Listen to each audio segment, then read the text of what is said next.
Katie, it's me. Listen, when you're all at the zoo, would you keep an eye on that blue jacket he's wearing? Yeah, uh-huh. Well, he's supposed to be wearing it. He don't like the color or something. He tried to ditch it in the car when I dropped him off. Yeah. Uh-huh. Anyways, if you could see it doesn't end up in the lost and found or pawned off to another classmate for pudding. No, that's it. Tell them I said they have fun. Okay, thanks.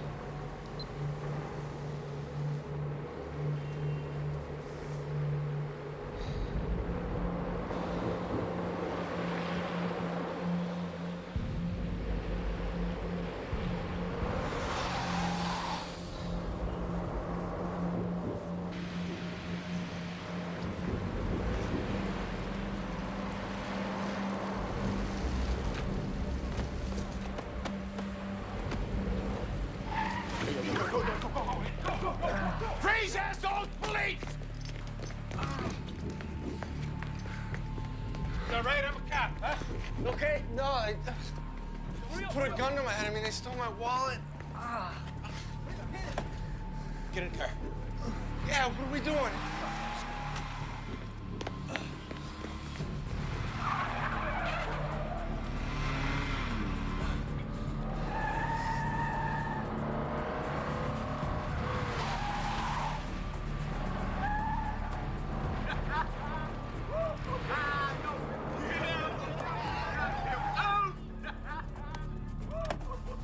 Stay here. Get a plate number.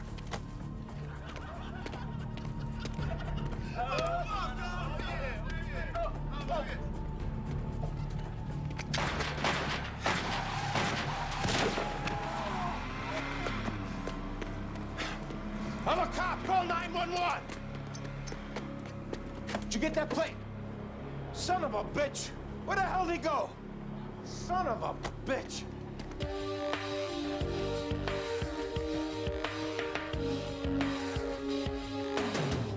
After I fired, they drove off. Then I told a looky-loo super to call 911.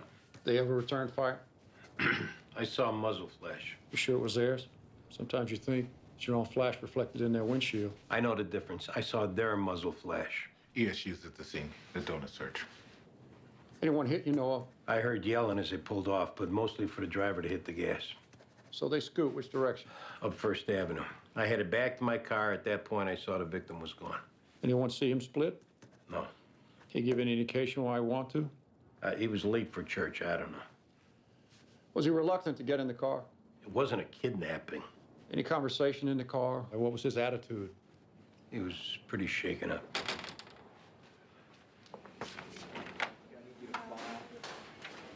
Three black males just walked into the Bellevue ER, all three with gunshot wounds. Gotta be your guys. What's their condition? One of them's grazed, the other two are rocky. We're heading down there. Jones a middle boy? They're responding to a bar robbery from last night.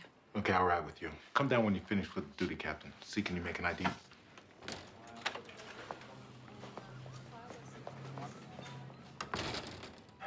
You see him good enough to make an ID? Yeah. So, Detective, when was your last tour of duty? Yesterday, 8 to 4. You do any drinking last night? Captain, this was a clean shoot. I'm not saying it wasn't, Detective, but I gotta ask the question. I wasn't drinking last night. I'm sober 4.5 years.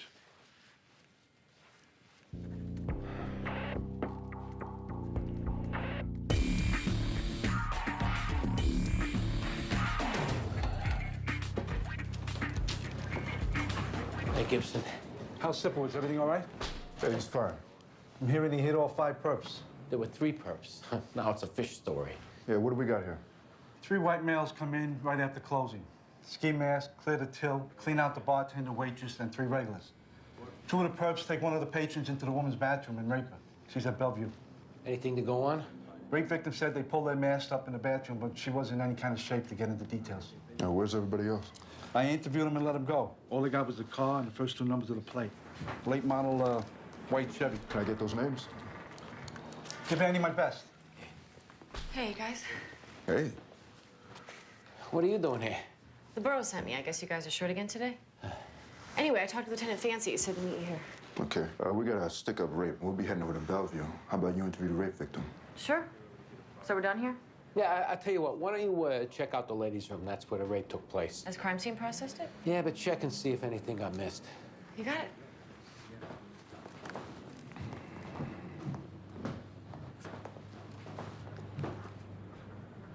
Is it me? Or does every time one of our guys gets in a spot, she shows up? Yeah, like she said, both times we've been a man short. She's pretty innocent looking. Someone you'd never expect. So that makes her an informant for internal affairs? I'm just saying, it's weird. Oh, great. I don't remember her asking a whole lot of personal questions last time. You think IAB rushes into things? You been watching JFK again? Just watch what you say around her until I make some phone calls. All right, fine.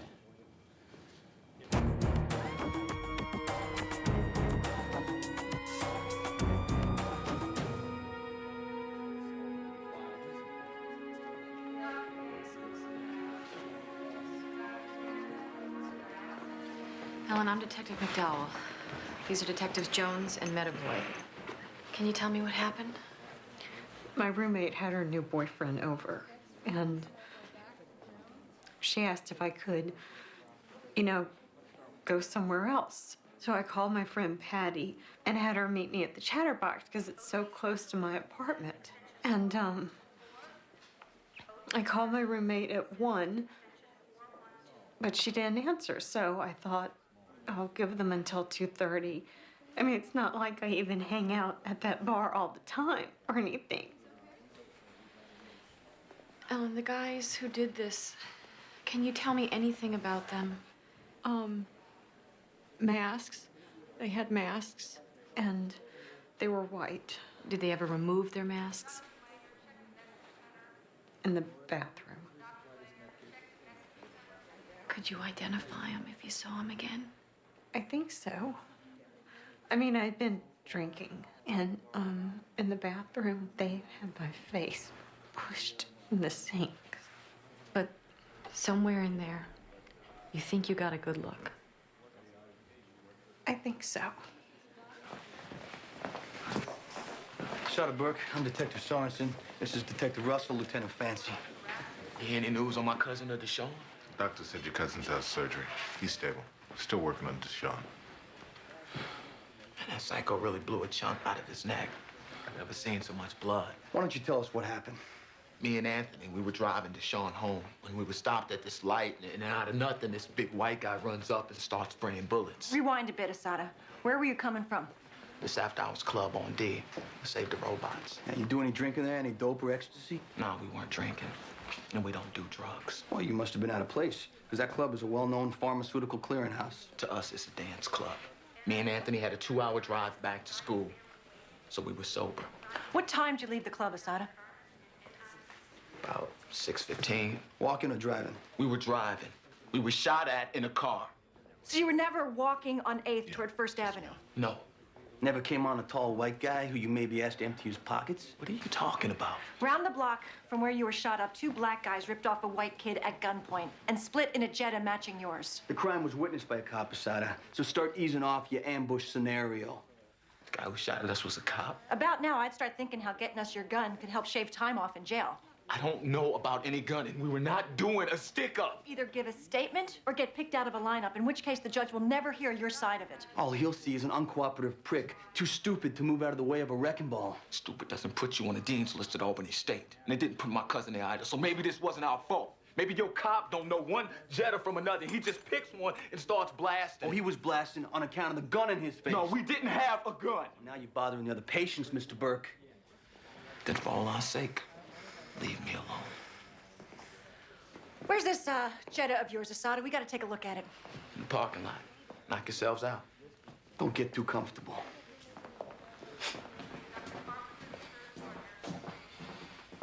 McDowell talked to the rape victim, but up to now, nothing. She didn't get a good look at his face. Well, she indicated they might have taken a mask off at that point, but they had to turn around. Hey, we'll check with patrol, see whether any stops in the area last night. How'd it go in there? He says they're innocent college kids. He said Andy rolled on them because he mistook the car. Hey, no way that happened. What's the story? We got a little problem. I don't want you going in there right now. Why not? This kid's trying to float you shot up the wrong car. Impossible. Not possible. You're absolutely certain it was the same car. It was the car. Those were the guys. All right, but until we get your witness, we can't prove this kid's lying. Russell and Sorensen will recanvass. Meantime, be patient. Going back to the house. We're on it, Andy. Don't worry. Yeah. Don't worry.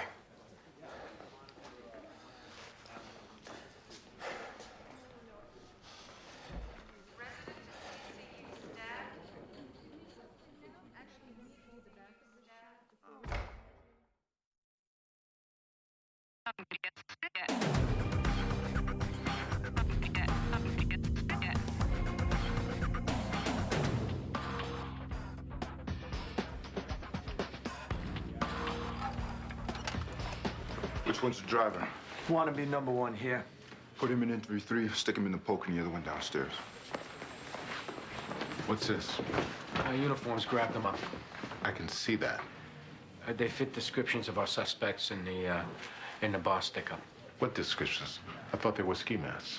Robbery squad had a pattern on 3 white males doing stick-ups with ski masks, driving a late model white Chevy, and that's what these 3 guys were driving when they got pulled over. But with no ski masks. It started off as a series of parking garage stick-ups 3 months ago.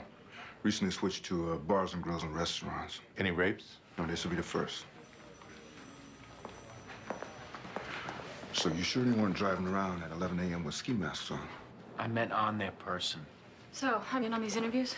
Yeah. Hey. How's it going, detectives?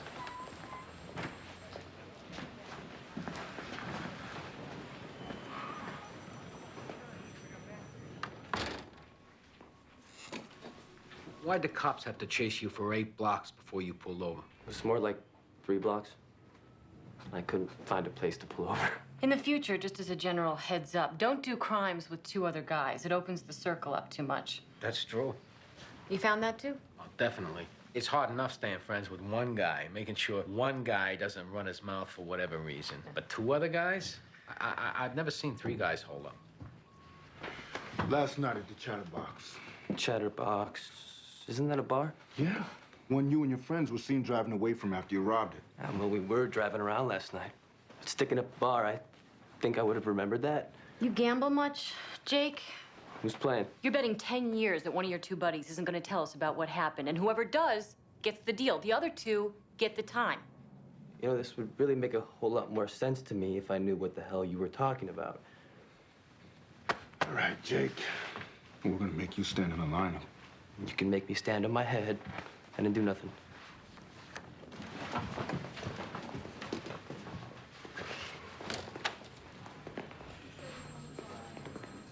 I already spoke to the chief of these. I've been fielding calls from the press. The commissioner's aiming to get a soundbite on the 6 o'clock news. Can't give you much. Beyond investigations ongoing. My general sense, that won't satisfy the commissioner. He wants to announce an arrest? Meaning the arrest of the stick-up kids? If that pans out? And if it doesn't?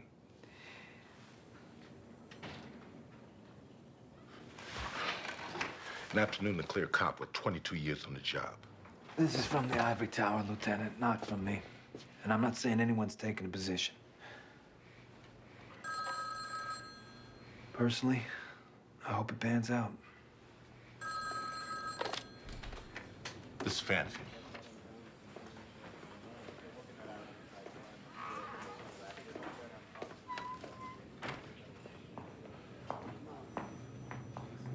Pleasant chat.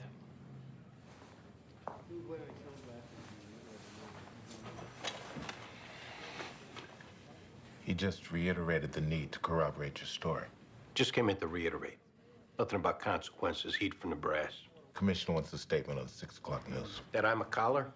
Martinez was vague. Guess that's going around. Downtown called.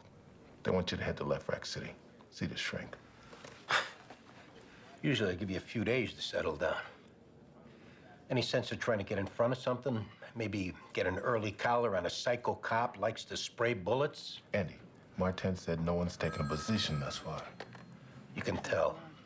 Whatever he says, I guarantee no one around here has. And I don't need to tell you to watch what you say to the shrink. Don't want to let my wacky side show. Another reporter, Lieutenant. This one's from the Post. Referring to DCPI and anyone else from now on. Can I receive?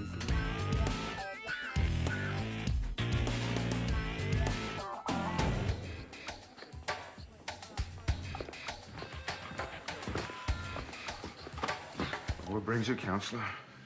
Keeping close by on that Sipowicz shooting. Also heard you had suspects on that rape at the Chatterbox Bar. How's that going?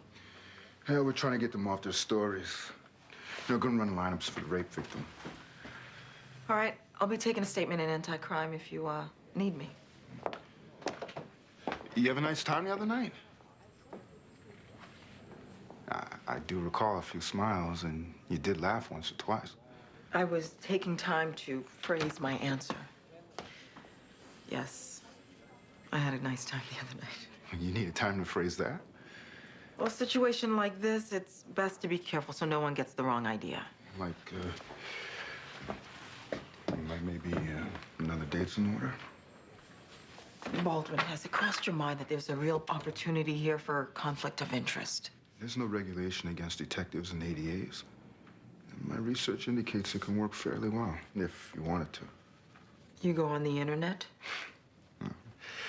I made a passing inquiry to Andy Sipowicz. Well, I don't know if Sipowicz is the best place to get advice right now, but... Because he's working out a jackpot? You're confident it'll get worked out. Did they recover those kids' weapon? Andy says it was a good shoot. I believe that. And why don't you?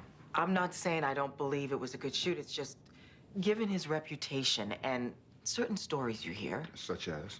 The drinking, for one. Ancient history.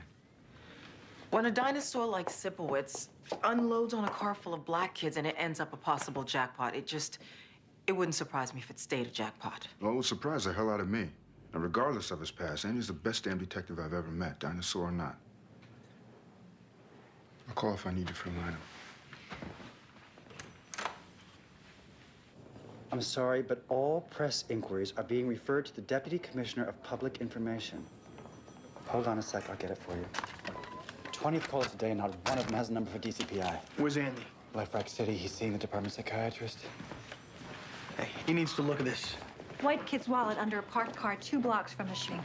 License specs fit Andy's description. Eli Beersley, address in Soho. Fax it to Left Rack so Andy can get a look at it. I'll get him on the phone. Tell him it's on the way. How about that?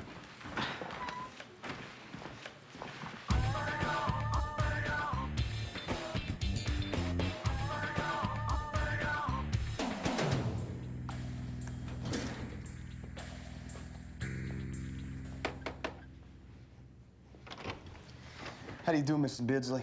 Oh, Beth, please.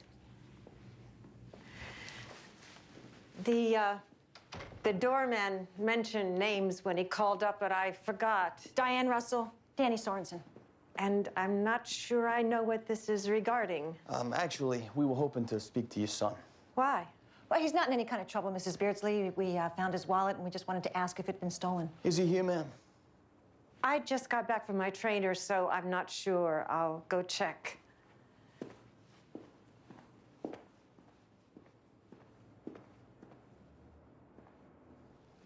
Her attitude indicates the kid's had prior trouble. BCI had him clean, but any rich kid trotting First Avenue at 6:30 isn't helping the needy. Probably 10, 15 grand for this. I ought to pick one up for my bedroom. They would get lost in the dirty laundry. Forgot you had intimate knowledge of the bedroom area I meant. Now I don't know what I meant. Eli, these are the detectives, Russell and Sorensen. Yeah. Yeah, she said you guys found my wallet. Yeah, someone dumped it under a parked car near First Avenue. You know, Eli, if it's all the same to you, we'd prefer having this conversation down at the station house. Why? I don't understand. He can look at our mug books down there, see if he recognizes who stole his wallet.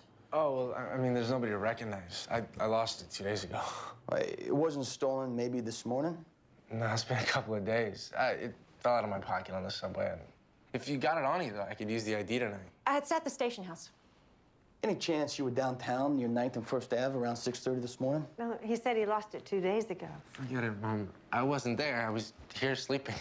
Eli, if you want to come by the station house later, we'll be there and we'll be happy to return your wallet. Borrow take passport ID. You guys can just drop it in the mail. You sure you don't want to come down? Yeah. Is that it? All right. Thanks for your time.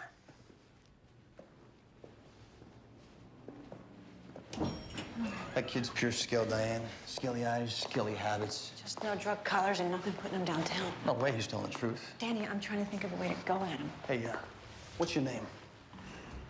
Pete Vitello. Yeah. What do you know about the kid in 6E? He lives here. What can you tell us about him? Not a lot. You know, it's not my business. You've been here a while, right? You tight with the tenants? Most of them. We know you don't want to talk out of school, but we need to know a few things on this kid. Look, nothing specific, just a general sense of his character. And if you ever need assistance, or if a family member does, or a cousin, or a friend, or acquaintance, I don't care. You call me.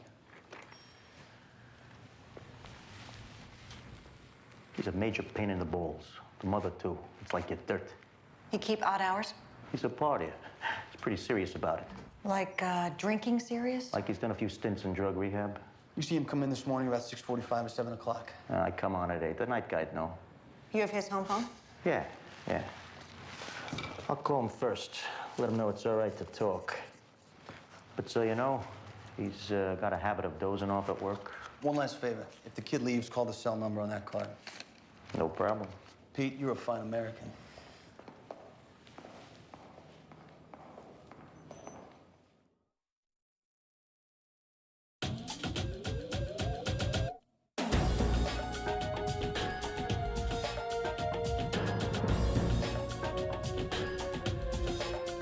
Detective, how does it make you feel that the shooting is presently questionable? I'm confident it'll work itself out.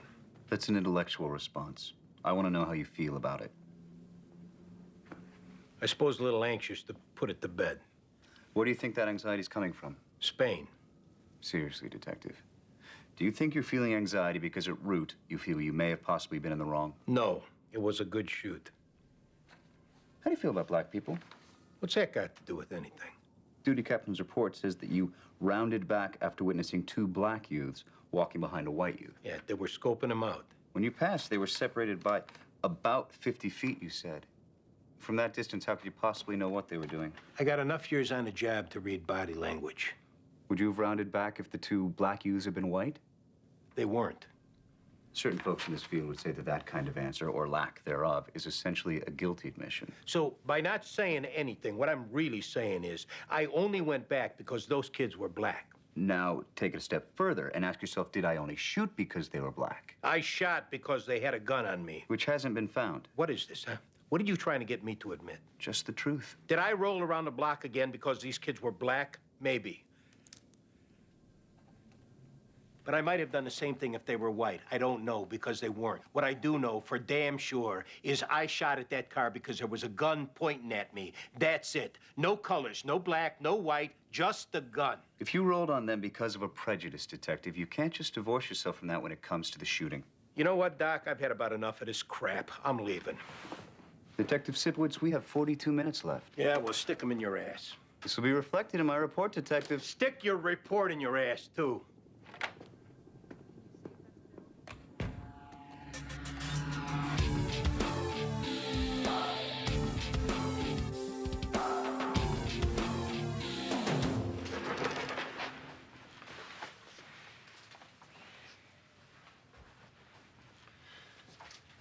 You recognize anyone here? This is the last lineup? Don't worry about that. Just tell us if you recognize anyone. Okay, but the guys who raped me, are they in this lineup? If you recognize someone from last night, then tell us.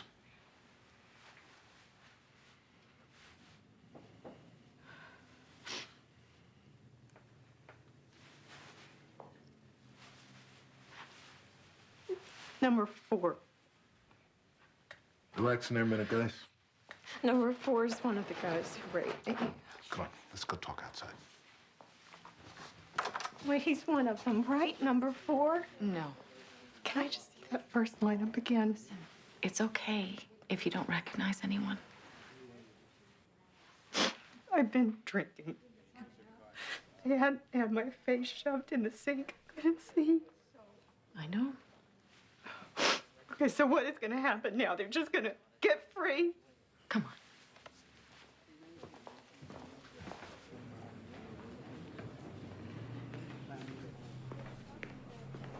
You hear from Danny and Diane? Alas, I heard they're at Beards' apartment. They should be here any minute. You all done with the shrink? It wrapped up quick. I'm interested how they made out. The shrink report will not be favorable. Guys, she couldn't ID. There should be a different crowd at the bar by now, so we'll go back and recanvass. And we're having the owner meet us there. Yeah, how's she doing? McDowell. Well, I think she's doing fine. Me too. But I had some initial reservations, and I made a couple of calls. She's not with IAB. Yeah, that's what I found out. But she pulls away? Yeah, absolutely. I got the facts. Where's that kid, Beardsley? He wouldn't cop to it, Andy. Wouldn't cop to what? Wouldn't cop to being down there at all. That was the kid. The same one from the photo. We know, Andy. Guys, inside. Pick the suspect first. Make sure we know where to find him. Chances are Beardsley was on the street this morning copping dope, and he didn't want to admit it in front of his mother. The doorman confirms he comes in loaded. Kid's a skell. I didn't get that hit off him. Dorman see Beardsley come in this morning? No, and we checked with the night guy who didn't recall but was probably asleep. Did you make any attempt to get him away from his mother? We tried, but the mother blocked it. So we're no place. All right, we're going to change into soft clothes, and we're going to sit on the kid's place, and we're going to tail him till hopefully he makes a move to cop. Will he be checking in with his schedule? Because I'll see to it that Gay John keeps the phones clear. We figure he'll head out soon, seeing how he lost his money getting mugged, and he's been at home all morning waiting for his mom and her purse to get back from the gym. Then you better get going. No one's giving up, Andy.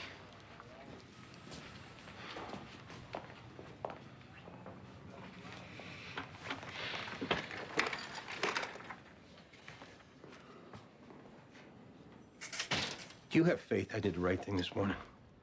I believe your story, if that's what you're asking. Because I don't care what else happens here as long as you know that I did the right thing out there. If you're asking, do I think it's possible you shot at a car full of kids just because they're black? I don't. That means a lot. I have respect for you. I have respect for you, too.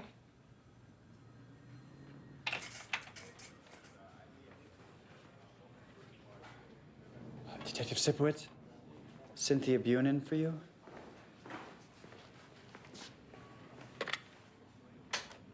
Hey, Cynthia, how's it going? Huh, why wouldn't I be okay?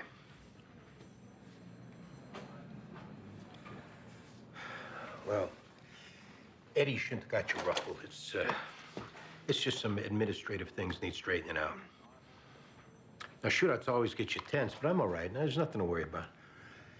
Hey, listen, my lieutenant's calling me. I better call you back later, all right? Yeah. Okay, bye.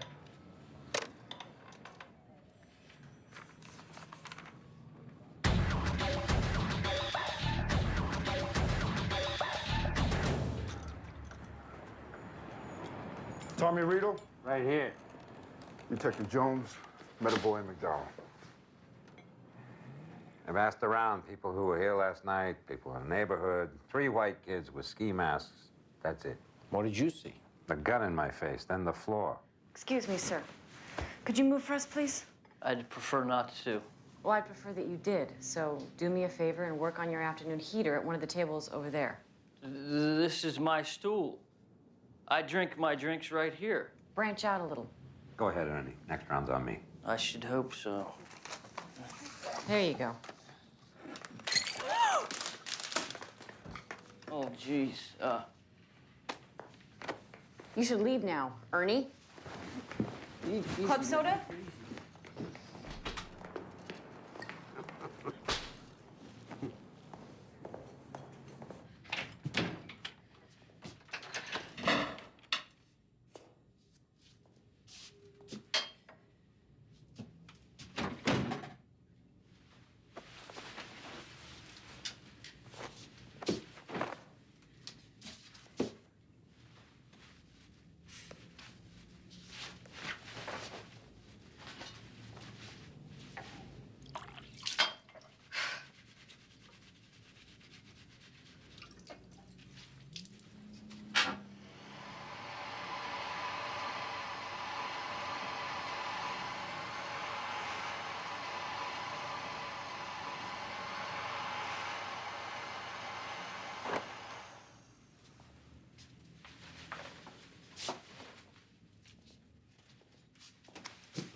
Now, this is a half hour after closing. Place is locked up, but I had a couple of friends in here. I unlocked the door to let one of my friends out, and they all three came busting in. How long have you owned this place? 16 years. How long have you run it? The whole time. Get your ass in here.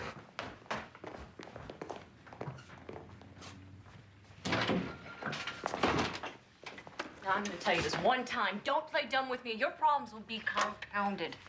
Because that's a felony. And a felon and his liquor license is soon parted. Problems with employees, stealing money. I checked the tape just for security. Yeah? With your pants around your ankles? That's not true. Where's the VCR? In my cabinet, in my office. You record last night's rape? I'm not sure. When we check the VCR, the tape that's in there will have the rape on it? I'm not sure. If there's a fresh tape in the VCR, Tommy, which would indicate that you pulled the one from last night showing the rape, you better tell me now. There's a new tape in the VCR. Where's the tape from last night with the rape on it? At my apartment. Get him out of here before I do something wrong.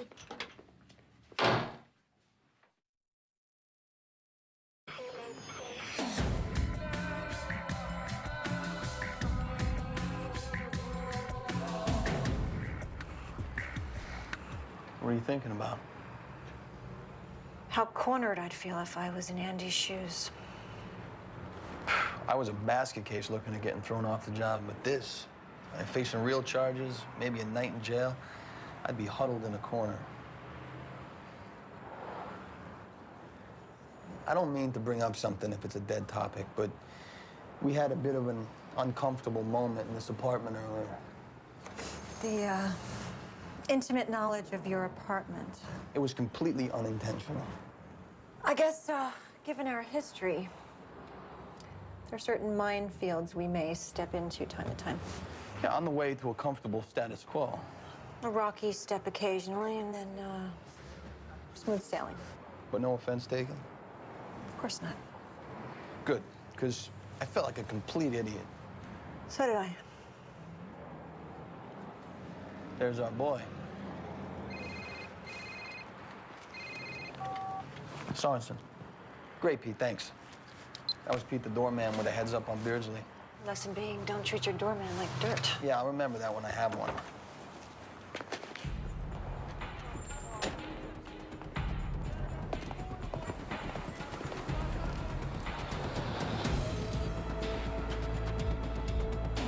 So what's up, man? You home? Hold it up, Eli. Hey, you looking to take a job, too? No, ma'am.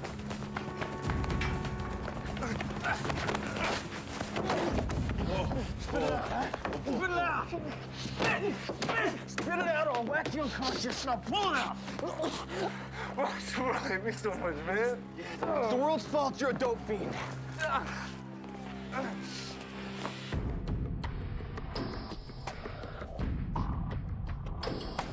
My wife hated it. Made me shave it off. I'll catch up with you. Hey. So what happened this morning? I came in with my belt off the loop. That make the wire service too? What are we talking about? You playing Associated Press to your niece, Cynthia. Or she got some other precinct mole filled her in on my shooting. Andy, you just came up in conversation. Well, I don't like being a subject of your conversations, Eddie. You know, she was my niece before she was your girlfriend. Girlfriend. We had a few dinners, Gibson. And regardless of our relationship status, my business in this house stays in this house. All right? Until I say different. I agree to that entirely. But situation like this, how are you going to blame me? Meaning somehow it's vital information to her. I was involved in a shooting? It just came up in conversation. Or you're giving her heads up that it's a potential jackpot. You know, I got nothing but confidence this will work out. Just you'll be jumping off the ship about now and inviting all family to join suit. Andy, I have nothing but the best intentions.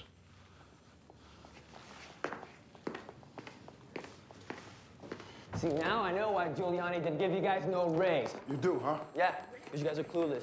Hey, so don't go blaming the mayor for getting stiffed. Blame yourselves. You deserve it. Lodge these two idiots in the cells. Don't let this moron get to you. Hey, don't sweat it, Mitch, all right? They're just dicking us around. Bye, Jake.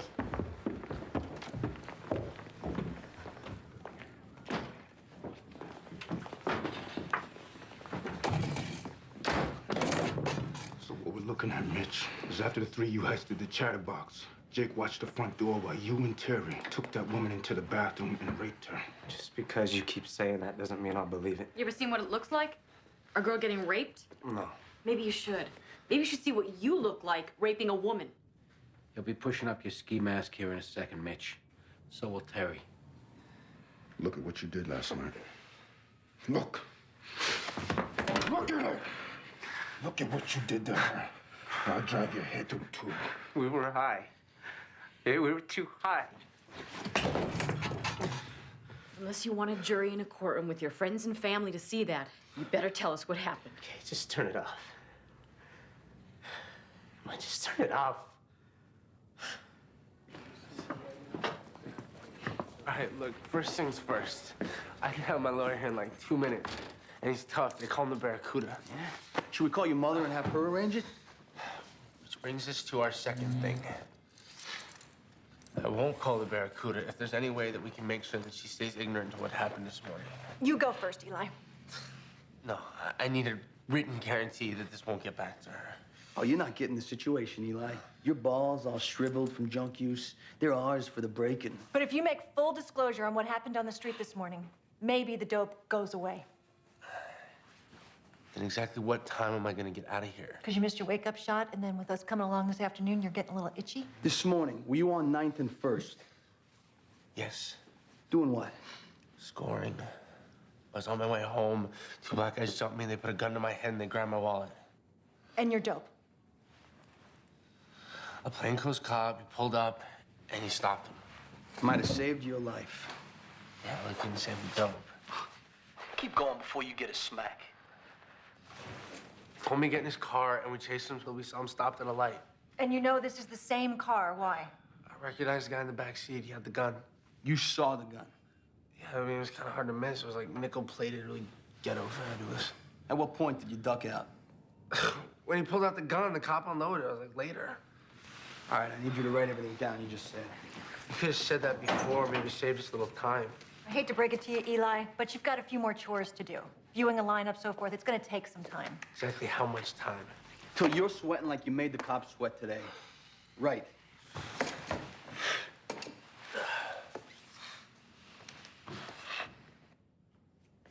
I'll call Martins. Get a uniform to bring in the kid from the hospital.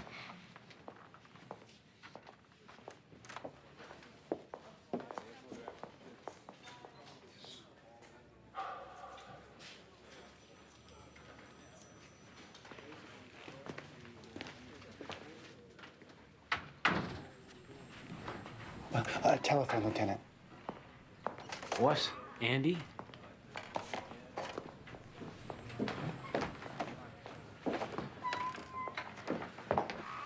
Kid on the rape robbery's writing a statement. Good work. That's a hell of a thing about Sipowicz. I guess next time with a situation like this, I should give it time to shake out. You could lighten up a bit, too.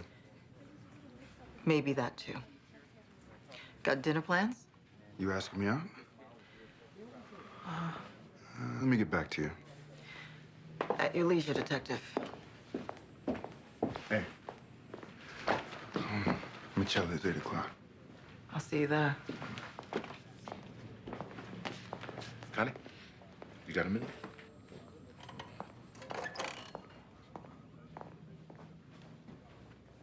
Good work on that rape robbery today. Thanks. You get along all right overall? Fine. So, career-wise, you partial to floating from squad to squad? Or would you prefer settling down? It would have to be in the right squad. Is this the right squad? Absolutely. Great. Borough call. You've been assigned. I hope that's okay with you. Happy to be here.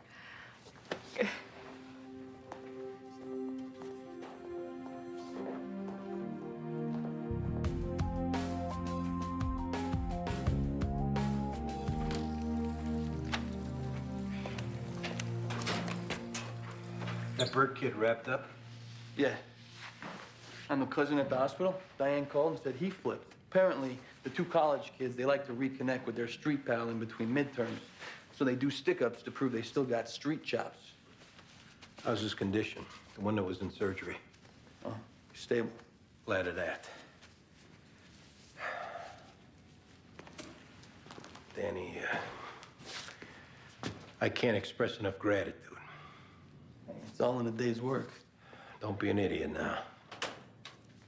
Seriously, though, you've gotten me out of a lot of scrapes and one very serious jackpot. I'm happy that I could pay back even part of that. You did good work today. You're a good cop. Means a lot.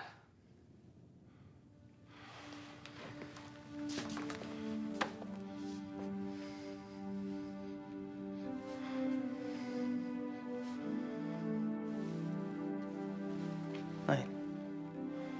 Night.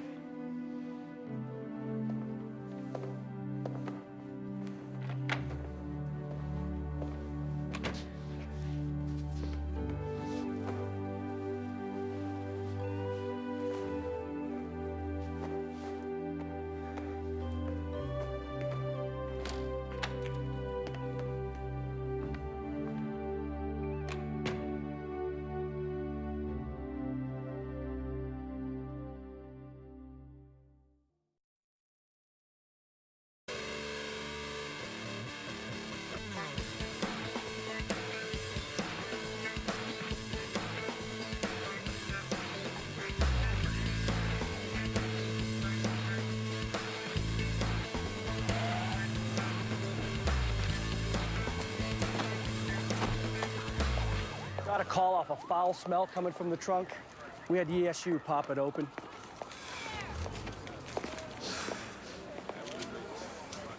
Two in the head, close range. Looks like he's been in there maybe a week. That's like the mob leaving flowers. You whack a guy, throw him in a trunk, then dump him outside a social club till the stink gets even worse than usual. I take it we got witnesses crawling out the woodwork, this being headquarters for the Scarpelli crime family. You. Me? No, Jimmy Hoff over there. Come on. How come you're breaking my balls? I didn't do nothing. You ever seen this guy before? What guy? Let's try that again, asshole. Ah, come on! You recognize him now? Let me up. I'm gonna puke. Just keep it off me. It looks like Eddie. Eddie Testa. And who's Eddie Testa? It's just some guy. I'm gonna call my attorney. I'm gonna sue you for harassment. You're a pussy. Guy's calling his attorney for being harassed, and he's calling me a pussy.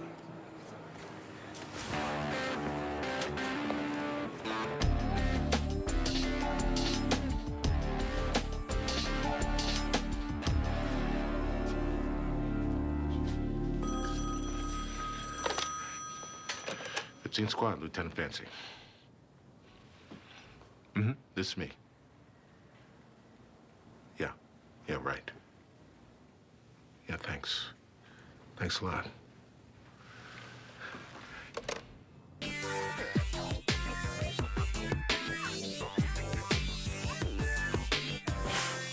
Hey, Doc. I'm Detective Russell. This is Detective McDowell. Harold Zakian, urologist. Well, deep artery's completely severed. Otherwise, he's stable. Just out of curiosity, how much of the thing did you lose? I'd say about half. Any news on the missing part? The quicker we find it, better chance of making this guy whole again. Keep your fingers crossed.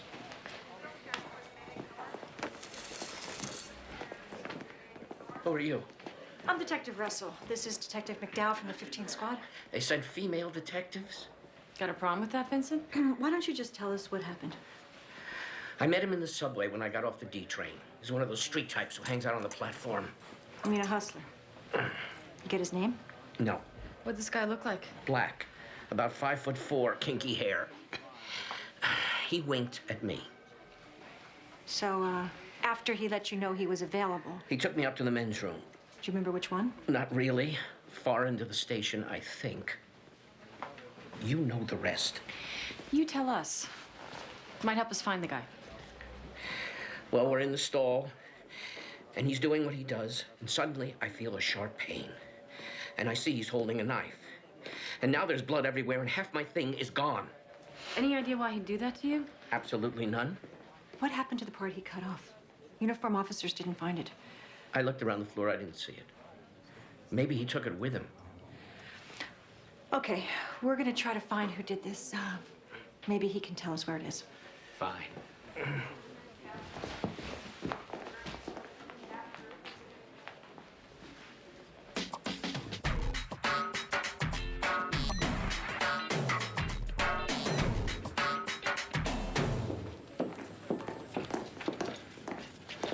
I made captain. That's great news. Thanks, Greg. Congratulations. Thanks, Paul. We're gonna miss you around here. Yeah, me too. Congrats. Thanks. What's going on? Fancy find that missing Popo we heard about? The lieutenant's being promoted to captain. No kid. When did word come down? Just now. Isn't it wonderful? Hey, boss, no one deserves this more than you. Thank you, Danny. Ditto for me.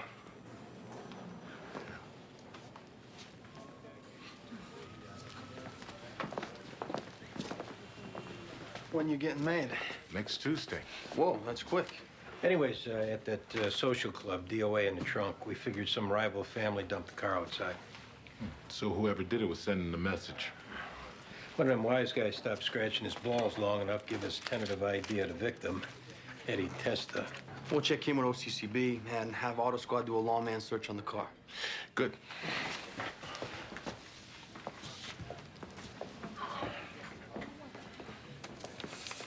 Look, I don't mean to sound like a killjoy, but why are you doing this, huh? I mean, lieutenant in the detectives bureau, you're already making captain's pay. For all you know, they'll put you back in a bag. Well, they told me they're gonna do what they can to retain me in the bureau. Well, when you're out in far Rockaway working some serial purse snatcher, don't say nobody warned you. Thanks for your concern, Andy.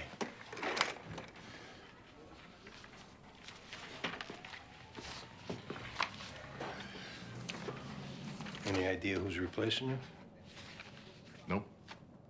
No names mentioned, nothing like that? I hear anything, you'll be the first to know. Nine years breaking this guy in, he just ups and leaves. Come on, Andy. You don't expect someone to turn down a promotion. Detective, I believe I heard something this morning about a missing male member. Yeah? This call just came in. A thumb's been located at the ATM machine at the Citizens Bank at 3rd and 12th. A thumb. That's what they said. A thumb. It's a couple blocks from the subway station. Come on, what kind of jerk is gonna confuse something the size of a thumb with what you're looking for? Trust me, Detective, there's a lot of them out there that could be confused with a thumb. Come check it out.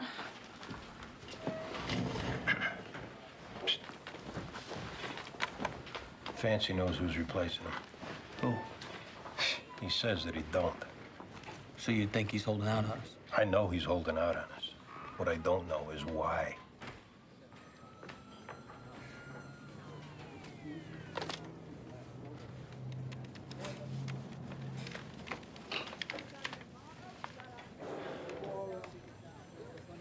Hey, Kasukas, Andy Sipwitz, I got a favor to ask.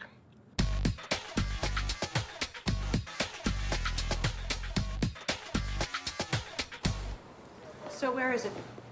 Right there on the ATM. I called EMS. Tell you one thing, that ain't no thumb. If it is, it's missing a nail. And that's half. No wonder my wife threw me out. Lady over there is the one who found it. Name's Allison Hopkins. Have EMS get that to Bellevue. There's a guy there looking forward to a family reunion. I'm Detective Russell. This is Detective McDowell. Could you tell us what happened? I was short on cash, so I went to use the ATM. As I stuck in my card, I noticed this thumb lying there next to the deposit slips. I found a security guard, and I guess he called the police. You didn't see who left it there? No. Whoever it was must be crazy. Cut off someone's thumb, leave it lying there like that? It isn't actually a thumb. No. Then what is it? A penis. Actually, half a penis. That's sick and disgusting, even for New York.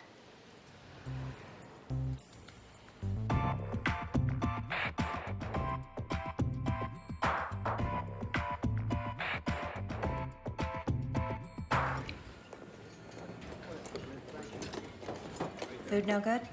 Nah, it's early in the day for me having lunch. Uncle Eddie mentioned you seemed a little upset with him, telling me about that shooting. Seems like you two got some kind of direct pipeline. I guess he figured if you were in trouble, I'd want to know. Look, it's just that I prefer passing on my own news in my own time instead. He tells, or you call me. I'm sorry.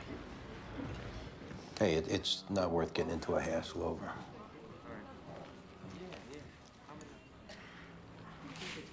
I don't want you to think I'm trying to put pressure on you, Andy. It's just, you're the first man I've met in a long time that I care about. I care about you too, Cynthia. I hear a but in there. Thing is, I don't know if I can give you what you're looking for. Is that the question, or is it that you don't know if I can give you what you're looking for? Yeah. I don't know. Maybe.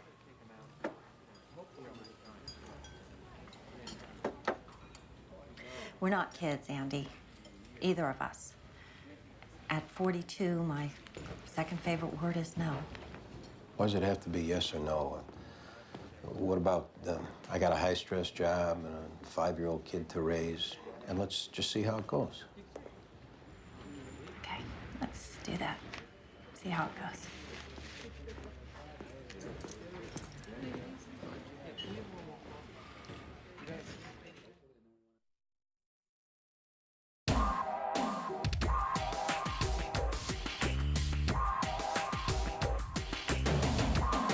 Photos off the ATM. Match the description the victim gave us. You got an idea where to look for this guy? Transit cops said there's homeless guys that give Hummers in the men's rooms. Some of them sleep in these old deserted subway tunnels. Yeah, thanks for getting back to me. Dalto. Susan Dalto. Spell that. D-A-L-T-O. Okay, thanks. This woman, Lieutenant Dalto, that's who's replacing Fancy. She's coming over from the rat squad. Oh, geez. This is a disaster. Well, in the meantime, the blisters come back. The slugs were fired out of a .22 pistol. Weapon of choice. Yeah, the DOA, he was a low-level button man for Scarpelli. OCCB heard that maybe he was banging some broad he shouldn't have. Thinking with his dick, step up for most of these guys. Yeah, lawman search may be the jackpot. That car Tester got dumped in was stolen last week. There's a shock. Yeah, but 4 days ago, there was a traffic summons issued in Brooklyn off the automatic camera. Driver ran a light. This is the driver? Yeah, I got that from Auto Crimes. I know this guy. I've seen him lots of times. Who is he? I don't know. Some guy you collared?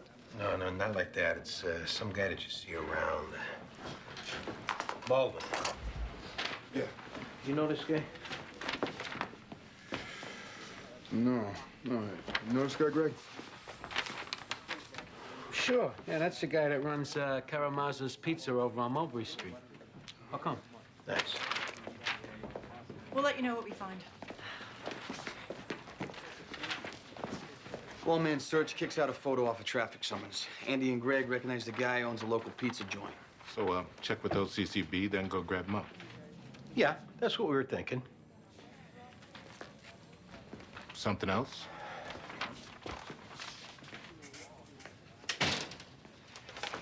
How come you don't tell us a replacement for you's already been picked? What are you talking about? Source at 1PP's never steered me wrong says it's a woman out of the rat squad named Susan Dalto. Andy, as far as I know, nothing's been decided. Try not to get yourself all worked up. Yeah, right. Look, if it makes you feel any better, I'll put a call into personnel myself.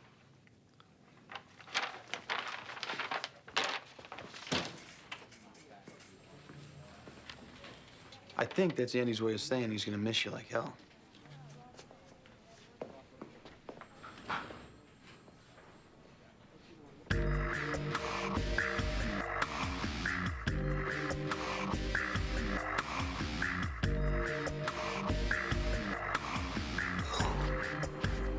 No surprise, I guess, OCCB shows that this guy's got ties to the Marino family. Yeah, them guys in the Marino family. It was one of them almost killed me 8 years ago. Yeah, I remember hearing something about it. Took 5 slugs. Put me in a coma. Took a couple right in my ass. Couldn't sit down for months without one of them pillows. Ouch. Well, I'm glad you made it. It was after coming through that I quit drinking.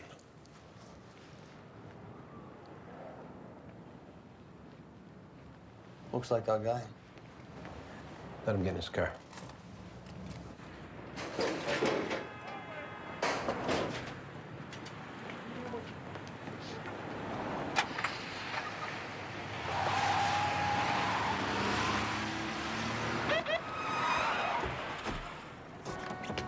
Get out of the car! Right. Get out! Get out of the car. Hands up. Put your hands up. You packing, Charlie? What's this? You need to stir your tomato sauce? Oh, I'm sure he's got a permit for that, ain't he? Let's have uniform respond and have a car brought in. Hey, Vinny, call my lawyer.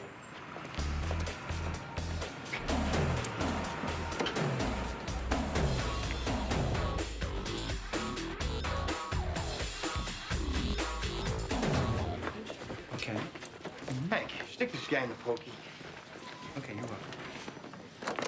Detective. What is it, John?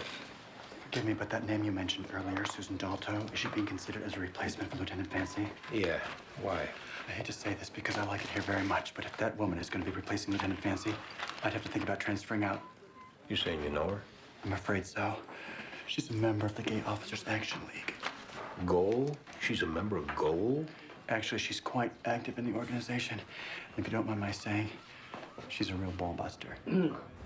Gerald Holtzman representing Charles Karamazov? Yes, Mr. Holtzman. Jerry Holtzman. Another mob lawyer come to protect the rights of another scumbag. Detective Sipowicz. How'd you get here so quick? I was on my way to court and I got a call. So, was my information correct? Do you have Mr. Karamazov in custody? Yeah. I'd like to see him. Of course you would, Counselor. Does he have your number?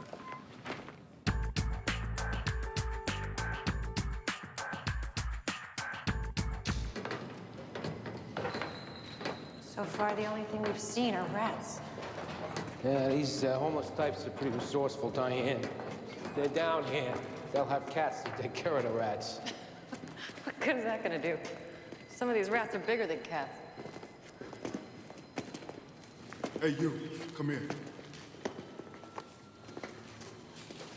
You recognize this guy? Please, don't move. Don't shoot. We ain't done nothing. What's your name? Terry Lawrence. How long you lived down here, Terry? Me? Must be about 2 years now. How do you stand it? Compared to what? Being on the street combing garbage cans? Getting your ass whipped by some Fruit Loop in some shelter? You recognize this guy? Sure, that's Shorty Boone. That's his name, Shorty Boone? Uh-huh, crazy little dude, hustles tricks. You know where we can find him? You done something? What, he was lawyer? Answer the question. Shorty was here last night. He left a couple hours ago to go do his thing. And you haven't seen him since? You want to keep your spot down here, tell us what you know. Might find him on the uptown Lexington Avenue line of 14th Street in the men's room. One of his favorite spots. All right, thanks.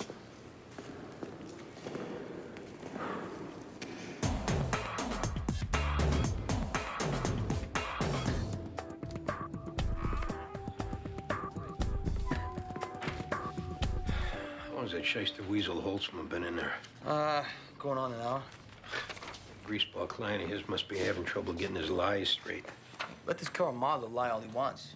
We got his picture in the car, the weapon matched up to ballistics. Detectives, as a prerequisite to further discussion, my client would like to have present representatives of both the District Attorney and U.S. Attorney's Office. For what? So we can make some half-ass deal? Mr. Karamazov is prepared, under the right circumstance, to provide considerable information on several dozen unsolved homicides. But until the DA and U.S. Attorney are present, he shall remain mute. Your client's conscience is bothering him. He can unburden himself when they're strapping him down to give him the needle. I'm offering you an opportunity, detectives. We can do this here, and you can clear cases. Or you can have my client arraigned, and I will have him out of your hands making the calls myself. It's up to you. We make those calls, he better have something.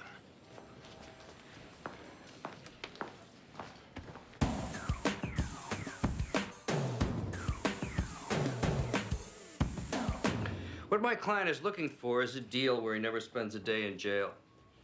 If he's looking for us not to charge him with the murder of Eddie Testa, he better have something solid. In 30 years, as a made member of the Marino crime family, Mr. Karamazov has committed 27 murders. In addition, he has knowledge on dozens committed by others, some right here in this precinct. Full written disclosure and trial testimony. On all homicides. Ms. Haywood? Let's see what he's got to say. I'm assuming this means we've got a deal? So in other words, for this guy killing 27 people, he figures his punishment should be a new condo with a lap pool in Phoenix next door to Sammy the Bull. Or perhaps he'd settle for a jacuzzi.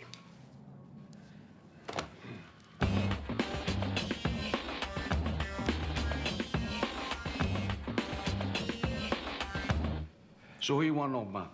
Chiquino Ducci, two in the back of the head, gouged his eyes out in '85. Jimmy Apes, ice pick in the year in '91. Charlie, here's a list of uncleared homicides from this precinct. Your lawyer said you had information. Oh, yeah. Vinny Manacuzzi, Stevie Lopez, Luca Bazzoli. Yeah, these three of mine. Yeah. Ricky Rivera, that wasn't me. But I know who did it. Not that I minded, it's just a little prick getting whacked. Ricky Rivera was that Colombian dealer. Yeah, he got whacked in '91. He was paying tribute to us on his coke deals. We lost a nice little income stream on that one. And they gave me the contract on the guy who did it. How about you give us that name? Kenny Sotomayor. Is that part of some drug war, this Kenny whacking Rivera? Nah, it's strictly freelance. Kenny was a college kid. Hunter Ford, one of them places. I combed the 5 boroughs looking for him. And what happened when you found him? Never did. Looked for him for 6 months. Just one poof.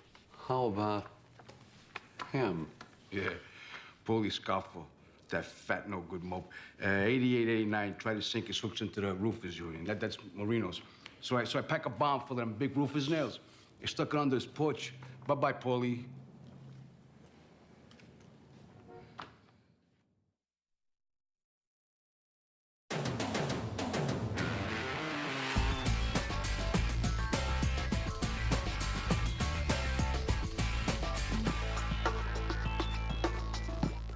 Really think the stench of piss was gonna be any less in here than where we just came from? Oh, please, pull him up and zip him up. Oh, my God. Put your hands up. Oh, my God. Okay, now open the door. Come out nice and slow. Both of you. Man, I can explain, man. Yeah. Shorty's gonna explain what he was doing standing with his feet in the bag while this guy was sitting down on a can. What's your name? Oh, is this really necessary? Yes. William Kaufman. Where do you work, William? On Wall Street. For who on Wall Street? Parsons and Company. Yeah? What brings you uptown? Shorty, one of your experts in emerging markets? I'm sure you're aware soliciting sex is a crime. Officers, please, I have a wife. I have 2 daughters. Are we ever going to find you here again? No, absolutely not. Take your bag and get out of here. You have no idea how lucky you are. I don't get it. Oxman, this guy, this Shorty's a real skate. Must be part of the charm. Can a brother make a buck?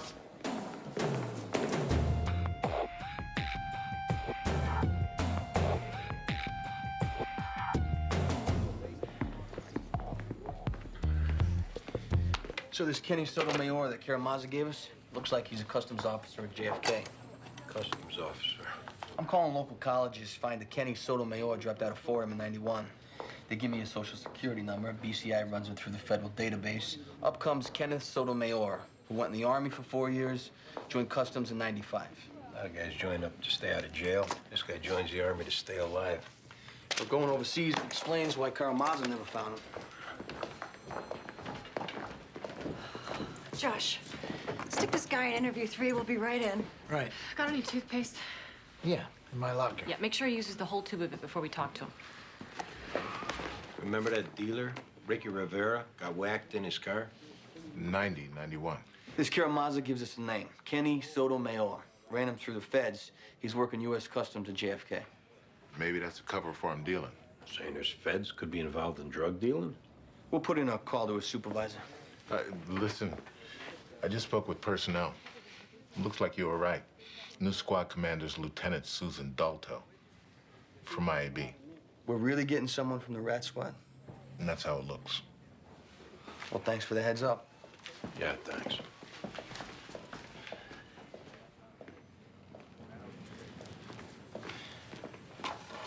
What's going on? Fancy's replacement is coming over from the rat squad. A rat squad? Lieutenant Dalto to see Lieutenant Fancy. Don't I know you? John Irvin from Goal. I'm the PAA here. Sweet. Lieutenant Fancy's office is right back there.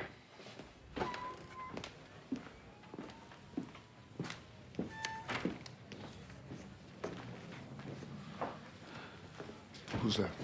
That's Lieutenant Dalto from the rat squad. She's replacing Fancy. Oh, boy. I knew I should have ditched the hippo before she came. And that's coming from the same tribe. John here says he's considering a transfer. You know Lieutenant Dalto, John? Behind her back at Goal, some refer to her as the winemaker. What does that mean?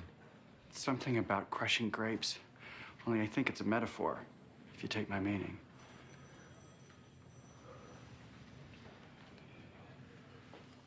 Anyway, I just wanted to stop by and offer my congratulations. Well, I appreciate that.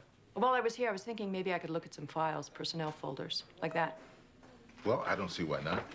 I know I don't get started till next week. I just wanted to get a jump on things. I've been looking forward to a command assignment for some time. I can't wait to dive in and get my hands dirty. Well, we'll set you up right in here. 10 cards. Personnel files. What you saw up there in that bathroom? I can explain it. Oh, we're sure you can. That was his idea. Man in the suit. He come on to me. And the shopping bag one guy stands in so cops only see one pair of feet, that his idea too? See, Shorty, the shopping bag.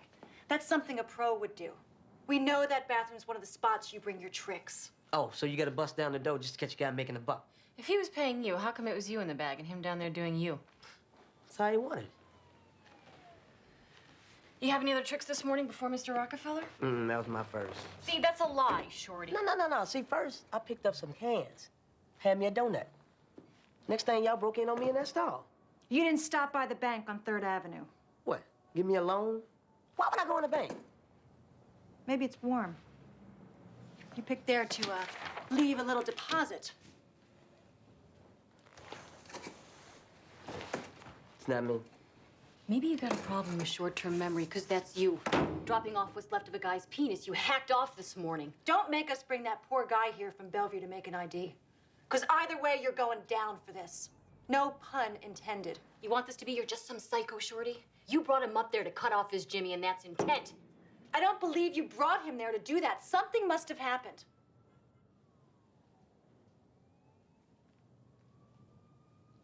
My usual is 15 bucks.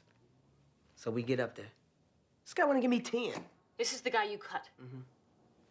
I'm hungry, so I go for it. Times is tough. So he gives me the 10, gets in the bag. I start doing my thing.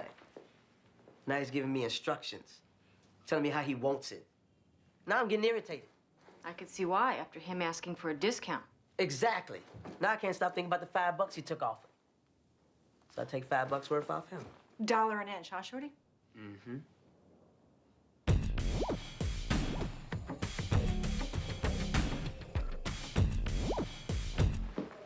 Doc, how'd it go with Vincent? All sewn back together again?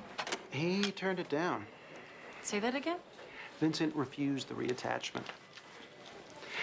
Brought in a psych consult, but he's adamant.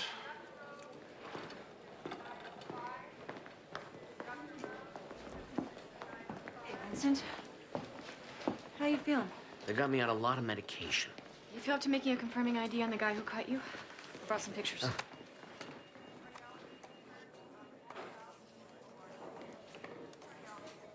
That's him.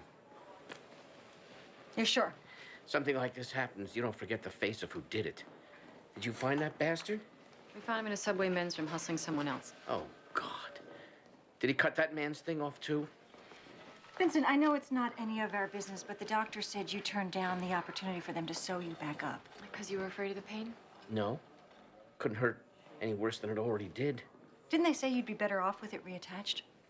Look, detective, I have been robbed. I have been beaten countless times. I've been humiliated. And still, I can't stop myself. I can't stop myself from picking up strange men. The fact that I'm here, that says it all, doesn't it? Vincent, are you sure about this? I know it seems extreme, but this is how I want it.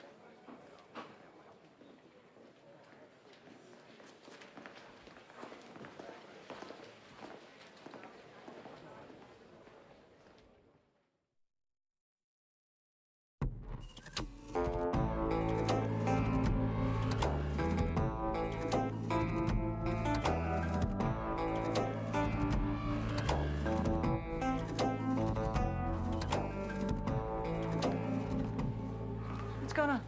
The new squad commander's doing fancy. Susan Dalto, coming over from the rat squad. Ouch. Yeah, her and Fancy, they've been locked in there like an hour. Probably running down every last wrong thing we ever done.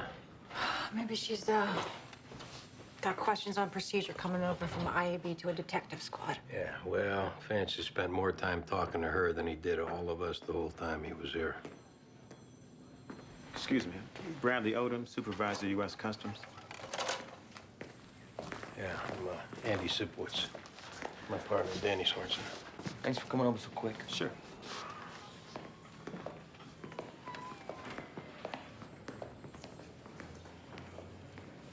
That message you left was pretty cryptic.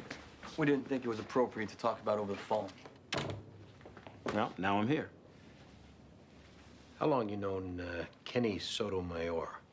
Kenny? 5 years, ever since he's been a customs agent. How come?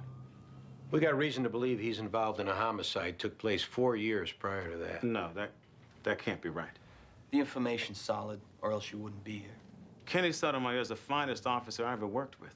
He's tough, he's honest, and he works his tail off, no matter how crappy the detail. I know this maybe comes as a shock. That's why we came to you first. Who is he supposed to have killed anyway? It was drug-related. Drug-related? Do you remember that bust at JFK a month ago? 40 keys of smack comes in from Peru. Kenny Sotomayor is the one who sniffed those guys out first. Does that sound to you like someone that goes out and does murder over drugs? This was a long time ago. We were hoping you would call him and tell him we wanted to talk to him about a collar we just made.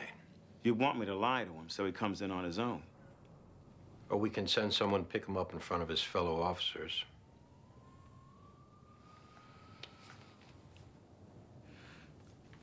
Understand something here. Kenny's like a son to me. That's how strong I feel about him. I know he didn't do this.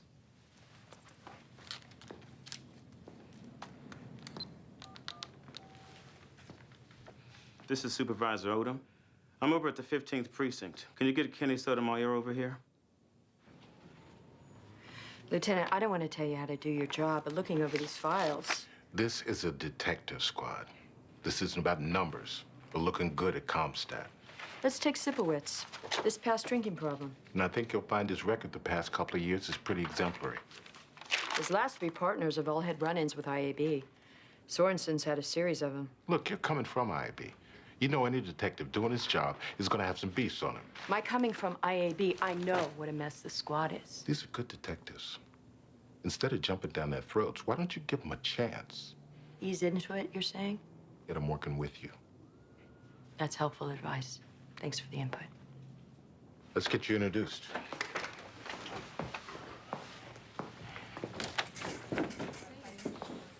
This is Lieutenant Dalto. She's taking over as squad commander. I'd like to have a few words. I'm Susan Dalto. I've been on the job 18 years. This is my first assignment in the Detective Bureau, but I have taken the criminal investigator's course, so I think I've got a pretty good handle on the basics of running a detective squad. You're Detective Medavoy? Call me Greg. My partner, Baldwin Jones. Right. As far as moving teams around, matching up strengths with weaknesses, let's just relax a couple weeks till I get to know you. Connie McDowell, Diane Russell, Andy Sipowicz, Danny Sorensen. No offense to Lieutenant Fancy, but I like to do things by the numbers. I believe in following rules. Like filing DD-5s within 3 business days of catching a case, and making all your requests for time off 5 days in advance. No calling in that morning saying that you don't feel like working that day. And personal discipline. That means a shave for you gentlemen and proper footwear for the females. You never know when you might have to act like a police officer. But we've got time for all this. As far as I'm concerned, we start out fresh. You do a good job for me, and I'll treat you with respect. Anyone disrespects me, you'll be looking for another assignment. Simple as that. Anyone got any questions? When do you start? It's effective next week. Lieutenant Fancy will be here to ease the transition. Just wanted to say I'm looking forward to working with you, Detective. It's obvious from your folder you can be a damn good cop when you feel like it. That's supposed to be a compliment. Just call it an observation.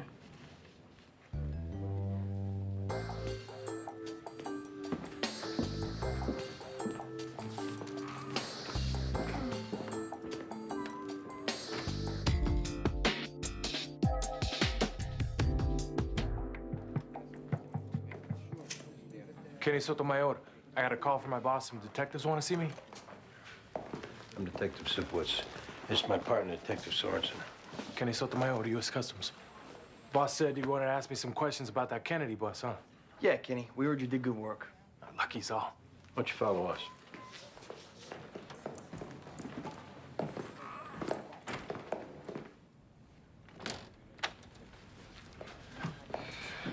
Hey, Cap.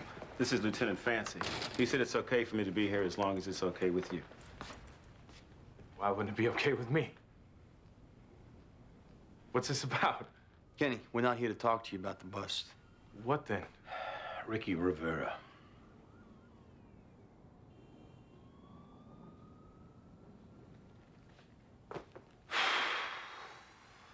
Ever since it went down, every breathing minute I've been waiting for a knock at my door.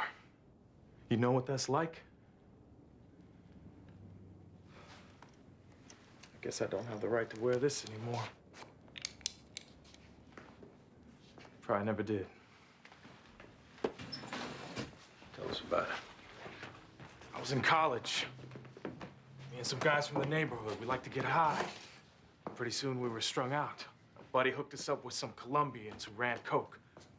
I started doing deliveries. And one day I figured I'd cut out the middleman. So I gave Rivera his stash. He gave me my cut. Then I shot him in the back of the head. Just like that? I knew I screwed up. Now, what was I thinking? Plus, this guy was connected. So I joined the army. Got sent to Germany. Figured you'd wait it out overseas.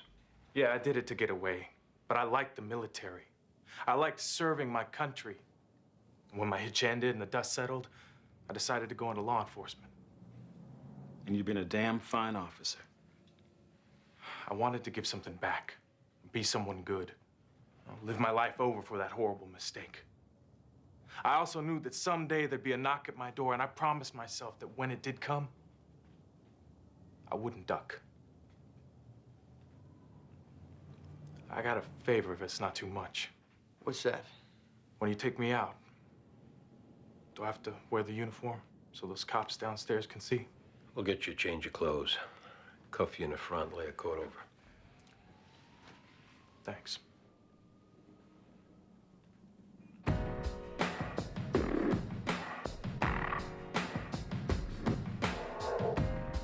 I, for one, am looking forward to getting home, spending my night zonked out in front of the tube. I'm gonna take Kenny down to Central Booking. Maybe I'll call in sick tomorrow. Oh, you gotta do that 5 days in advance.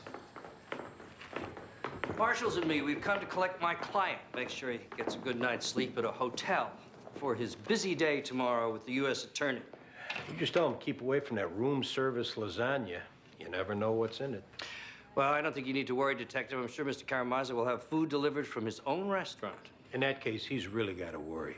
You ever eaten there? For the kind of money he pays me, I will eat anywhere he wants. Charlie, they treat you well? No complaints. Good. Thanks again for letting me walk out like this. Yeah, I'll see you downstairs. So, I got a nice room booked for you at a hotel. You ready to get some sleep? Yeah, all that talking's got me bushed. Makes you sick. Guy kills 27 people. He's going to a hotel. This guy whacks one no good, lousy dope slinger. Turns his whole life around. He's going to do 25 to life. Yeah, some country.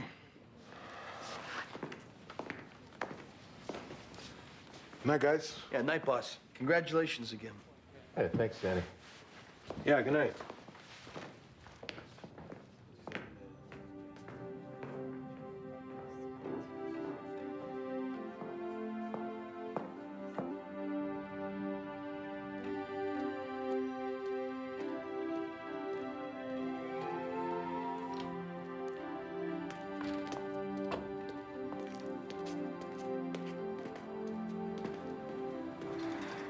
I don't want you thinking I'm not happy for you, if that's how it seems. Well, thanks, Danny. You know me, it takes me a long time to get used to someone. Plus, I may not be the easiest guy to get along with myself. All things considered, I think we've done all right. I think last couple of years we got an understanding. Maybe I've been on this job too long. Took 9 years breaking you in. Now look what I got. Yeah. Things got a way of working out. She came on too strong. She'll learn better. Anyways, that's not your problem no more, is it? 9 years with this squad, and you think I don't care? If I'm retained at the Bureau, you come to me. Yeah. Maybe we can talk it over back at the rib joint. How about this time we have Italian?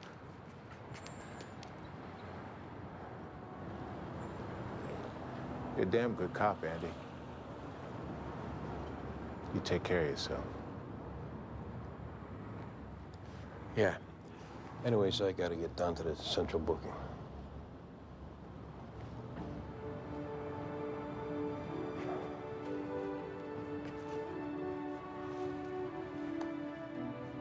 Congratulations, Captain.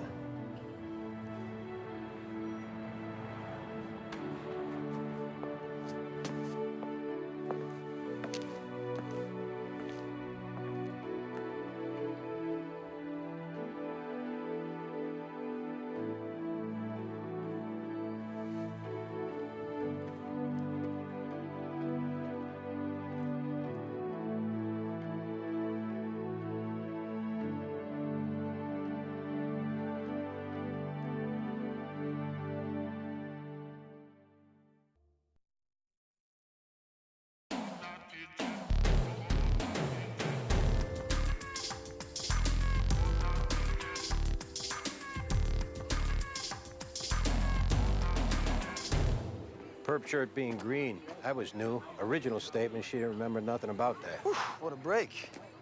All right, what's the problem?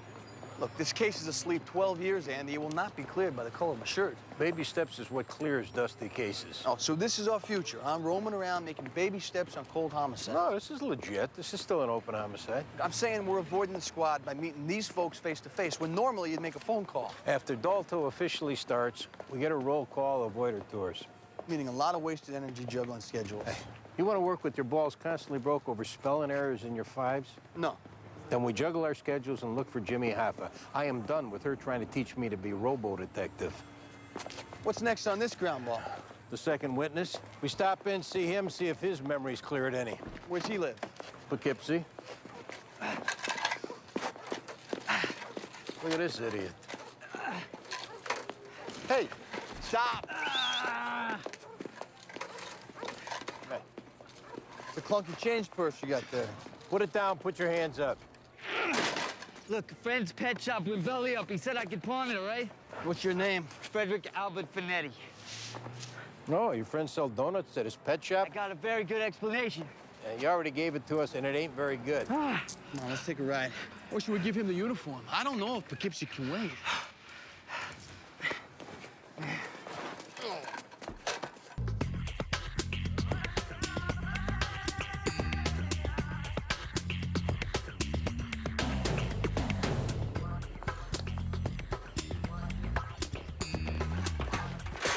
Josh, interview 3. Anything going down? Been in there an hour. Surprised she hasn't come out to bounce a quarter off her bunks. Maybe she's just overcompensating right now, you know, job jitter she's working on. The woman's a walking fist. Here's your sheet on that, Frederick Canetti. I'm telling you, computer's amazing. They're gonna make us obsolete one day. Yeah? Where's the sign-up sheet? Never been collared for a burglary before. Just a couple possessions. Computer also tells us there's been a rash of burglaries in that area. A bunch of apartments been hit. Could be Frederick's got a new act to feed his habit. Look at that. She couldn't wait one more day for Fancy to leave before taking over his desk. He's really leaving.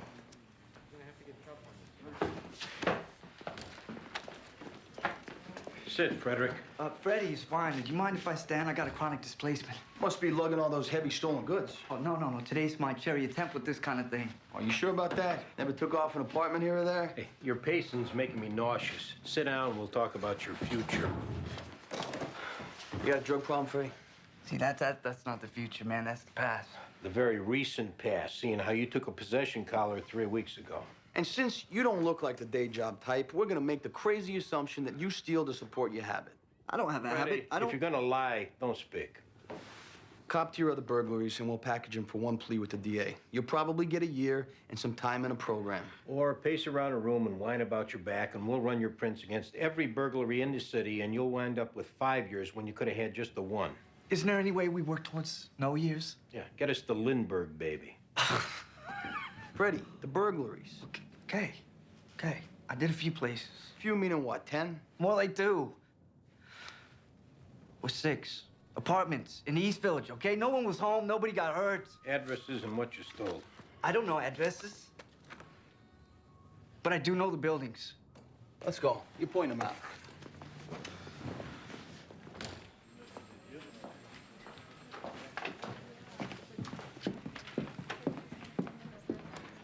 Lieutenant? How far can you run in those heels? As far as I need. I wouldn't wear them if I thought I have they'd a policy relative to pursuing perp that my detectives wear a more athletic type shoe. Okay? Thanks. Boss, we'll be on the air if anything jumps off. Good. Make sure you monitor it. Yeah. So sorry, Lieutenant. Crazy day on the F line. It's okay, John. But make sure you put in a slip for that half hour. I'm gonna go get some things out of my car. That's the last time being late will be okay around here. Yes, ma'am. Lieutenant. Sorry. 2 of my former IAB detectives were supposed to be bringing my boxes over. Please call and find out what's taking so long. And put that away.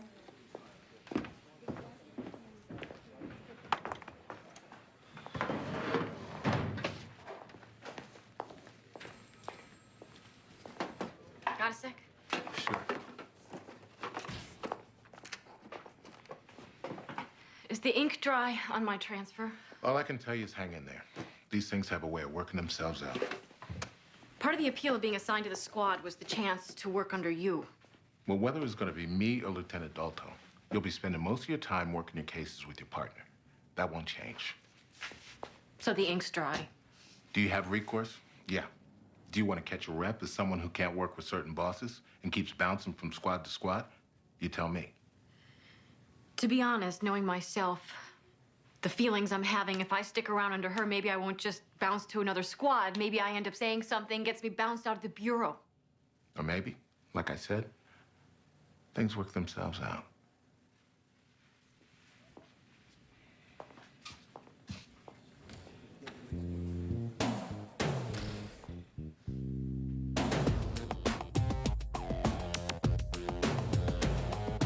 Fire escape this place a little shaky, but I just dropped down, jimmy the window, and boom, I'm in. Thinks he's Spider-Man. What'd you get? Some cash, a watch with a calculator in it, 5 Nintendo game boxes, cartridges. That it? What a guy. You got a mind like a steel trap. Where's next? Wait, that's it. This is number 6. All right, come on. Wait. Can I ask you guys a question about something I said earlier? About what would it take to get no years locked up? I mean, because I was serious about that, man. What would it take for that, huh? Hey, we'll talk in the car. Better we did here. I mean, if it was worth it to me, Why here? I like efficiency. You got something to barter. Speak up. I'd like some idea how this pays off regarding time locked up. What are we talking about, Freddie? General vicinity. Body. dead body. Nearby? You know, at this point, I'd like some idea what'd be coming to me. Freddie, seeing how you're so interested in us staying here probably means that body is pretty close. So when we send for more cops and we find it without any further help from you, the answer is you get nothing. Or you give us an exact location immediately, and we'll see what we can work out. This way, right here. Through here?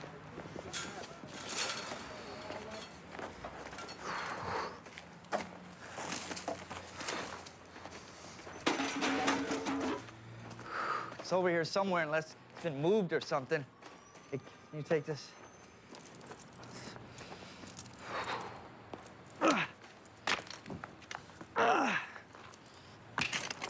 Yeah, no, there's an arm. Oh, boy.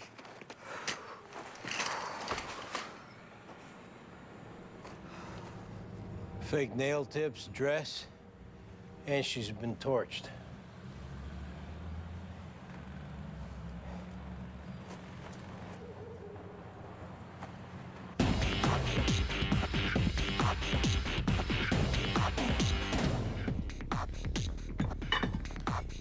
Thanks for meeting me. What's on your mind? How's your wife? Feeling better? Yeah, she is.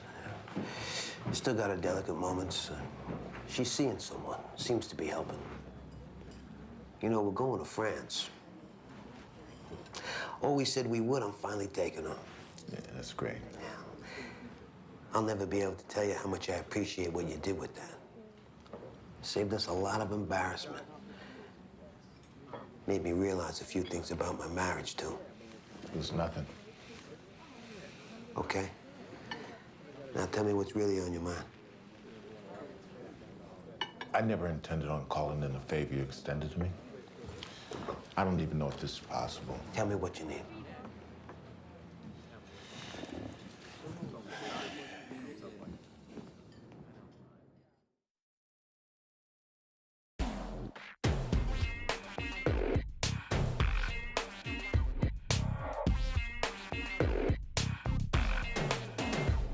Okay, all right, I can tell we've taken a turn for the serious. Yeah? How'd it come to that? Silence in the car, general hostilities.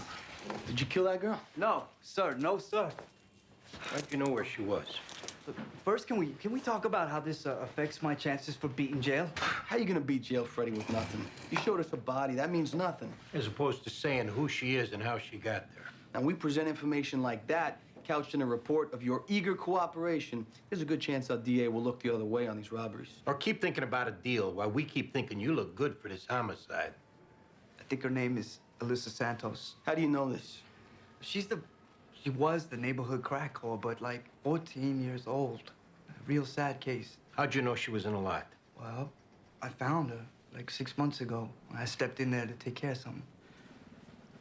It's a popular smoking spot. Oh, it's popular. But nobody's reported a body that's been decomposing almost a year. Well, I guess it's popular with me. So, who killed her?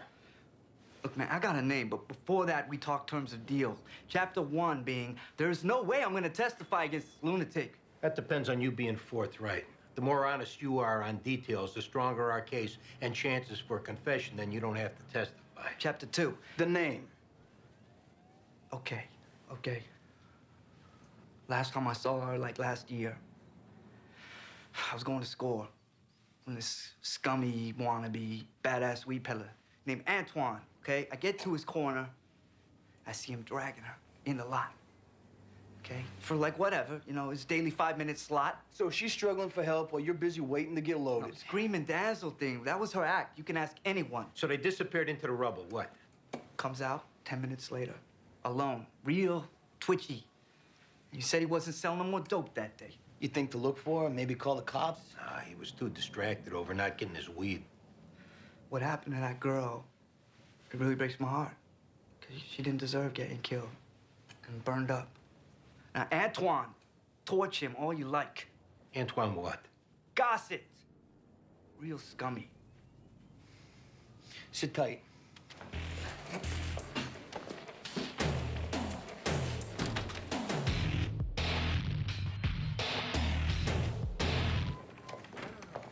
My name is Ramon Santos, and this is my wife, Tanya. We got a message to see a Detective Sorensen or Sipowicz. How do you do, Mr. Santos? Detective Sipowicz is out on a call, but he told us he'd be coming by. Let's step into the coffee room.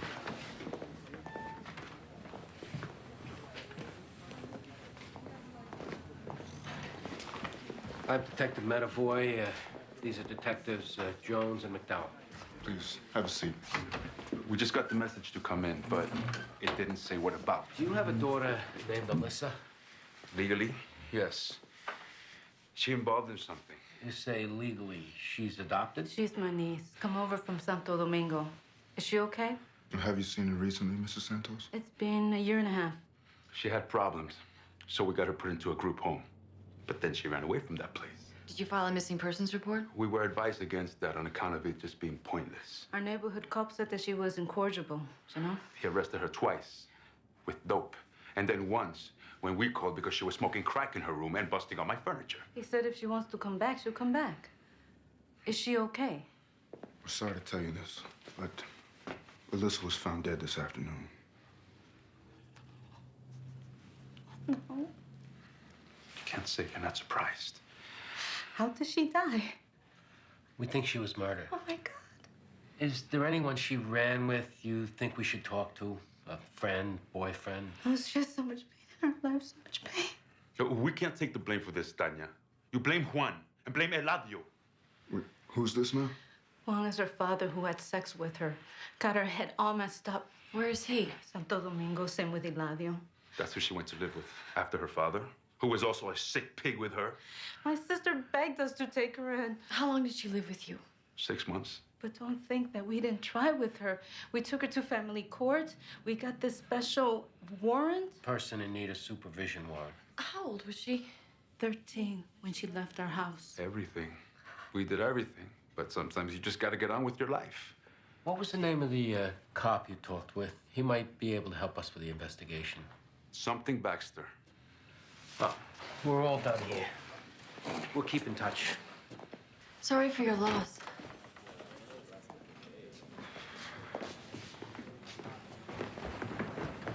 All right, now, don't bite my head off, okay?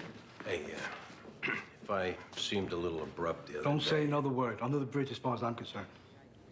Yeah, me too. Listen, I gotta get some mugshots together. 2 seconds. Okay. First, I gotta know if I misread and there's no feelings between you and my niece, then just say so now. What do you want, Gibson? So there is feeling. Okay, so the upshot is Cynthia, in passing conversation, come to find out there's a guy at her work who asked her out. And you know, she hasn't heard from you, she doesn't know. What? You guys got 2 tin cans and some string connected to your bedrooms? Hey, I got a little bit on the line here, Randy. She's a relation, okay? I gotta sit at the same table as these people every major holiday. Everybody knowing I'm the one who paired you two up. Listen, Eddie, whatever I got to say to Cynthia, I'll say it to her. Oh, so it's done. You need me to write this down? Done as completely done. No chance for rekindle. All right. When you run your mouth to Cynthia, you be sure and let her know that this came out of your ass, not from me. 22 years on the job, Andy. Nothing else. I can read people.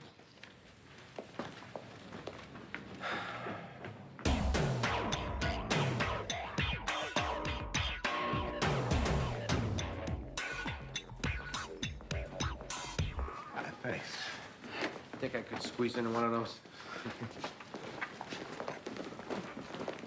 Finally. Find Antoine? Yeah, we had narcotics pick him up off an A-by. We head into him. Anything from the aunt and uncle? Good. You're all here. We're gonna reorganize.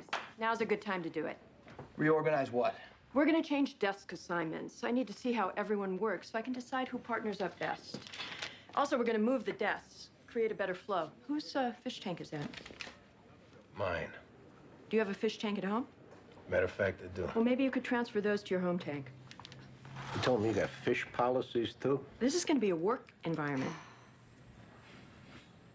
Something on your mind, Detective? Nothing I care to share. Hello, 15th Squad. Just a moment. Lieutenant, Chief of Detectives. Put it through to my office.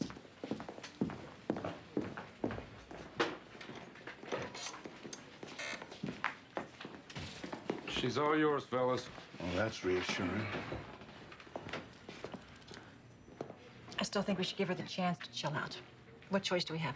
She ain't changing, because no one above her is ever gonna tell her to. She's a lesbian woman, got the double minority clout. No one's gonna risk getting in front of that, and I ain't moving them fish.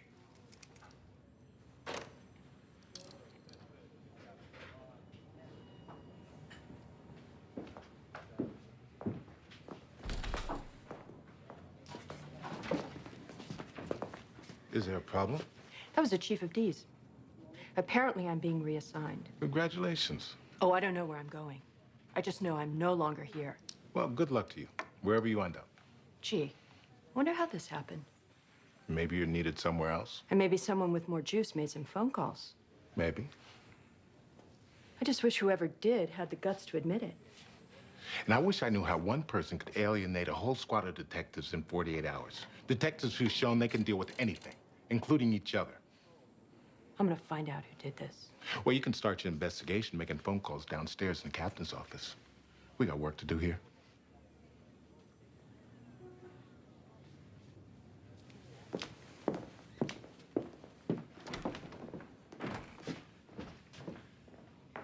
Keep working your cases while I find out who my replacement is. Are angels singing, or is it just me?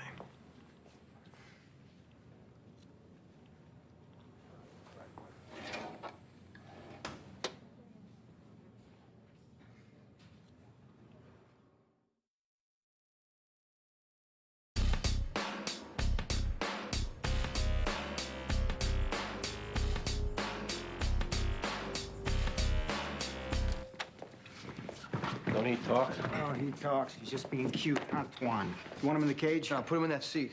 We need to discuss a little problem Antoine's up against. Where you living at? Why are you so quiet?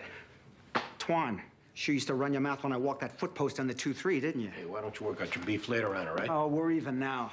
Because didn't I always tell you one day I'd lock your skanky ass up, huh? Well, guess who keeps their promises, asshole? Hey, all right, settle down. Take it easy. Take it easy now. Settle down. Follow me right there, asshole. Take a walk, Vance. Yeah, I'll kick your ass. We got him now. You need a hand? We're all right. Yeah, well, make sure you keep it down either way. New lieutenant just showed up. Guy or female? The guy, Latino. Yeah, what's his name? I don't know. We're riding with Fancy. So was he ever a detective? Andy, I don't know. They're still in there. You better got that out of your system.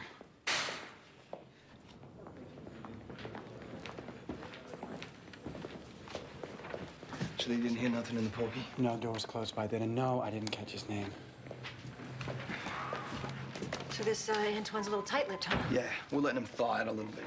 So you don't recognize him from your bias unit days? Not every minority on the job is an bias unit, Andy. Do you recognize him or not? I would have told you if I did. One of the counselors from the group home where Alyssa stayed last called. Wanted to come in and talk. About? Didn't say. She's on her way up. Well, maybe you guys take that. Sure. How do we even notice the guy? Because when Fancy saw him, he said, "Come on in, Lieutenant." And before he walked in, he said, "Welcome aboard."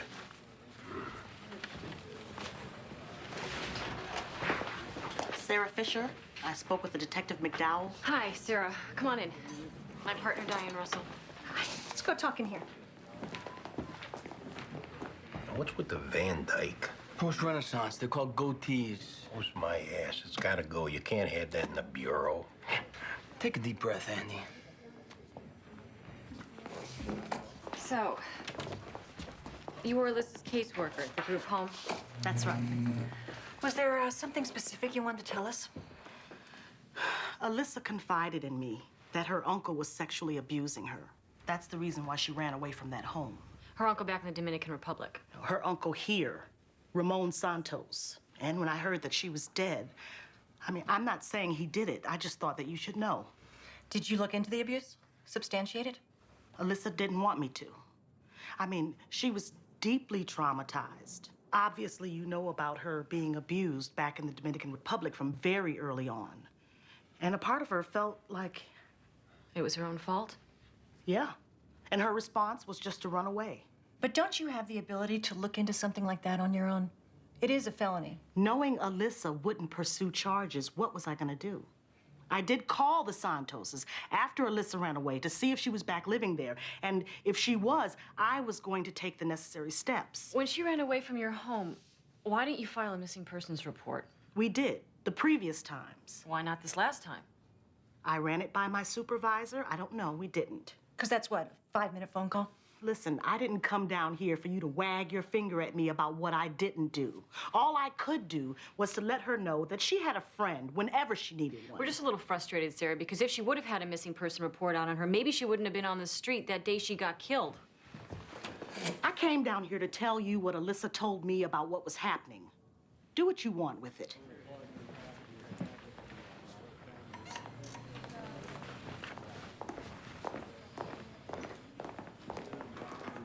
Anything? According to conversations she had with this counselor, Alyssa was raped by her uncle here in New York, Ramon Santos. Miserable prick. But we like this Antoine guy for killing her, right? Or do we go hard at the uncle? Let's go talk to this idiot Freddie and clarify what he saw. Keep going at the uncle. This is Lieutenant Tony Rodriguez. He'll be taking over the squad effective tomorrow. Sergeants Sipowicz, Russell, McDowell, Jones, Meadow Boy, our PAA, John Irvin. Nice to meet you all. I've got 17 years on the job, most of it in Bronx narcotics. Since this is Captain Fancy's last day, I'll be hitting the ground running. So bear with me. Any questions either way, let's ask them. But near future, I'm just gonna watch while you guys do your thing. I look forward to working with you. That's all I got. Okay. So whoever's freed up, why don't you bring Lieutenant Rodriguez up to speed on our DOA? Me and Connie can do that. Bronx narcotics, huh? You ever work with Inspector Karlowski? Sure. He's my bureau exec. Yeah, he's the president of the Pulaski Society. Oh. So you're Polish? Sipowicz, yeah. Great.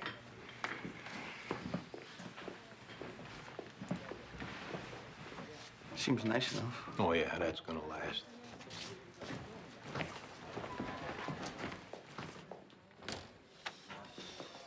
So how's it going with my release? Slow. Come on, why? We're at a crossroads, Freddie, as far as pursuing leads. Did you talk to Antoine? We met him. Well, what'd he say? He's not much of a conversationalist. Yeah, well, he's not gonna cop to it right off the bat, man. The guy's a scumbag, dope-dealing murderer. You gotta lean on him a little bit, you know, beat on him. In spite of what you read, Freddie, we don't just beat on guys. Even if you know that he's a murdering piece of crap? Which we don't know for sure, Freddie, because all you saw was them go into the lot. They could have waltzed for 10 minutes, then gone their separate ways. No chance. Why, Freddie? You know something more? Maybe. But then I want an unconditional, immediate release. Antoine confesses off what you give. That could be in the cards. I saw it, okay? I saw him whack her. What'd you see? He was banging her in the dirt, man, like an animal. He put his hands around her throat. You saw this from where? Well, I might have taken a step into the lot just for a peek. You can call me a perv, whatever. How'd she get burned? After he choked this sweet girl to death in the dirt, he grabbed a thrown-out spray paint can and he blowtorched her with the paint and a cigarette lighter. Why didn't you mention this before? Because like I said, this guy is a psychopath, lunatic scumbag. If he found out it was me ratting on him, he'd kill me or get someone else to. I saw him do it. Antoine's your guy.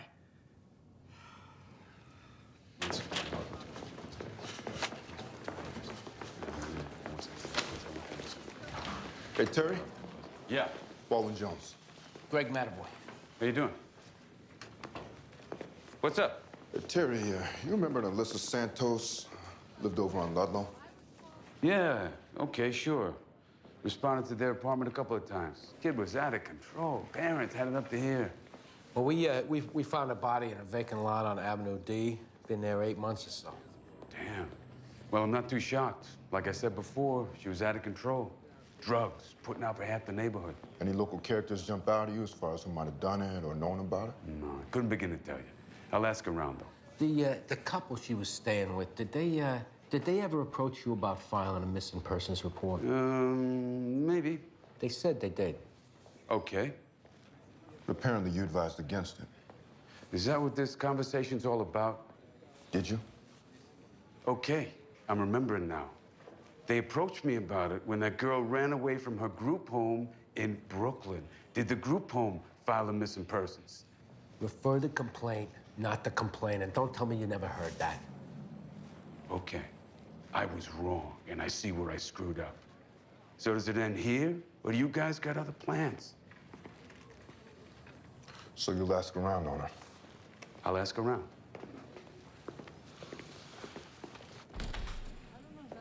All right, we're gonna let you out of your cage, Antoine, and we're gonna have a conversation. You try pulling any of that tough guy act on us, your day's gonna go downhill very quickly. That cop Vance, I can tell you some things about him when he was on the streets. Yeah, write it down and mail it to us. Now get up. Sit down.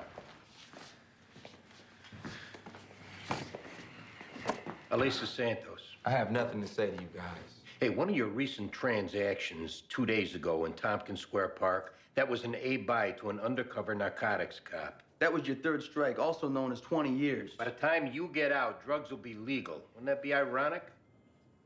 Alyssa who? What about her? You know her? Yeah, she like the village bike. Everyone can take her for a ride. You ridden her lately? I haven't seen this girl in a long time. And you haven't heard anybody talk about her? No, she wasn't nobody's girl, man. She just wanted some money or a rock. There's a vacant lot over on Avenue D. You and her ever do business over there? Yeah, that was her office. We found her body there this morning. Yeah, and?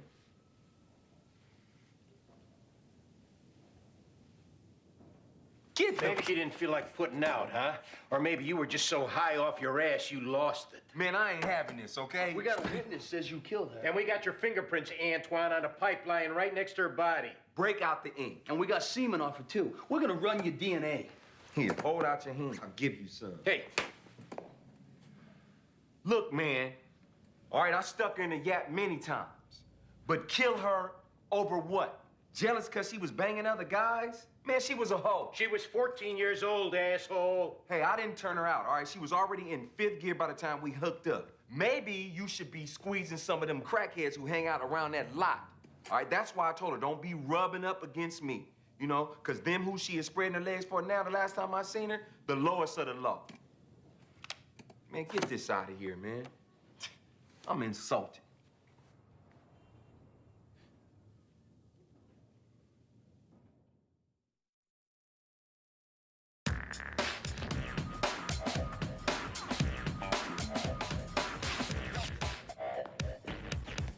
Excuse me, I got called in again. Oh, exactly who called you? Mr. Santos, thanks for coming in. You know I own a grocery store, and it doesn't run itself. Just need another minute of your time. Yeah, I know where we're going. You know, there's not a whole lot more I can add from before. And we just want to ask you a few questions about your relationship with Alyssa. Specifically, were you having sex with her? Excuse me, who said I did that? Answer the question. No, I didn't have sex with her. And whoever said that must have something against me. Was some kind of character assassin? Before you lie again, Ramon, understand that as much as we'd like to lock you up for molesting Alyssa, we can't on account of her being dead. So answer our questions, and we'll resist the temptation to beat you for being a scumbag. I just want to say up front that I've always thought that people who take advantage of kids should be locked up. Why'd your thinking change? On account of her not even acting like a kid. And this started when? Since she showed up, rubbing up on me, wanting to sit on my lap. And you just couldn't resist. I put her off for a long time. Your wife find out? I don't think so. Did Alyssa ever threaten to tell her? No. You ever fight with Alyssa? Maybe strike her accidentally? Just yelling. How'd she wind up in the lot, Ramon? You think I killed her? Oh, she was disrupting your home, your marriage. You had your reasons. Tell us what happened. We'll work with you on the statement. No, look. I just wanted her out. So we put her in a group home. I just wanted her out. Hey, Ramon, we're trying to help you here. No, and I'm telling you the truth. She was a monster and a manipulator, so I threw her out. But kill her? No way. Now, we can sit here all day. I didn't do it.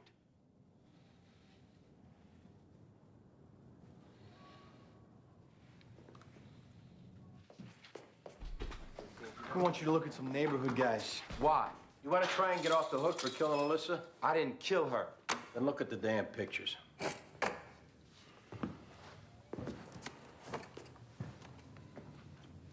I know him. He deals blunts to the frat boys at NYU. Don't know him. Him either. I know this clown. That's Freddie. Crazy Freddie. How do you know him? I was boning his sister for a while. Passed her around to my boys.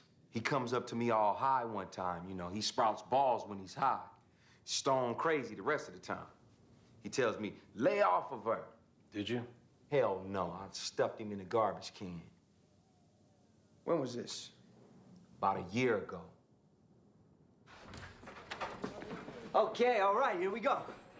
How's it going? Pretty good at holding a grudge, Freddie? Whoa, fellas, wrong topic of conversation. You got a grudge against Antoine over a confrontation in the street last year? Last year's a while ago. I mean, I tend to let bygones be bygones. You ever been in a mental institution, Freddie? I did a year at Creedmoor. I got manic depression and a schizoid personality regulated with medication. How unregulated do you get when you're smoking crack? Why am I suddenly the movie star center of attention here? Did you guys talk to Antoine? He said he was drilling your sister, passing her around. You confronted him on it, and he stuffed you in a trash can. That must have made you furious. It did make me feel happy. Are you trying to put Alyssa's death on him for payback? That's pretty complicated for a crazy like me. Don't sell yourself short, Freddie, because we're not. Did you kill Alyssa, Freddie? No, sir, no way. Well, we checked with the medical examiner, and Alyssa had spray paint on her body, like you said. There's no way you could have known about that if you weren't there. Okay, all right. I had a grudge on Antoine, but it was someone else who killed her. I saw it. I know his name. The ME also got some semen out of her. If that matches yours, your ship is sailed. Cop to this, go back to the institution, get yourself regulated again. No, see, that's getting locked up, man, and that's what I've been trying to avoid all day here. Well, there's no way to avoid it now. I mean, it just depends on where you go. What happens when you smoke crack? Word is you get a little out of your head. Another guy comes out. Was it that guy approached Antoine? Same guy with Alyssa? She was a decent girl, man. She just had a lot of problems, What happened in the lot? Well, we worked a deal. Rock for sex? How'd it go wrong? I don't know. She welch on her end? I don't know. Freddie, we're trying to help you. And I'm saying I don't know what happened. Something grabbed me, man, and was trying to pull me in. Wouldn't let go of me. What'd you do about it? I grabbed her neck, and I squeezed her, man, just to get free. She stopped moving. Then you got the paint. I said nice words over her first, okay? And I put some flowers down, and Then you burned her up. I burned her up.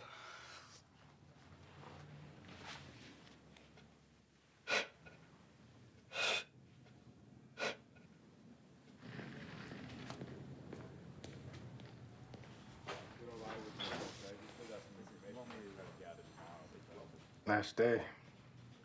Must feel strange. Yeah, it's been a good run. This move is good for me. It's good. Oh, yeah, it is. You made captain. You know, all day, you haven't asked me one question about these people. Right. Better do that. Wouldn't want to come off apathetic. Any station house romances?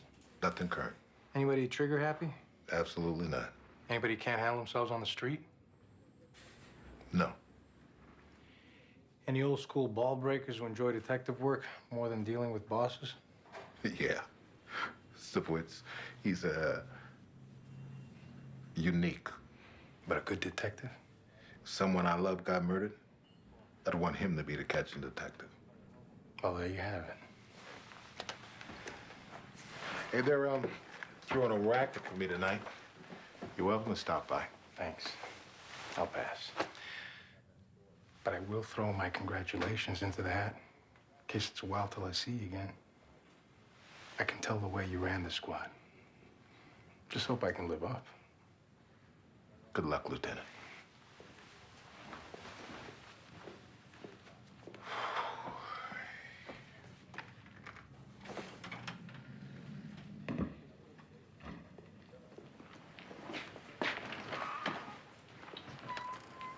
Are you going to that racket tonight?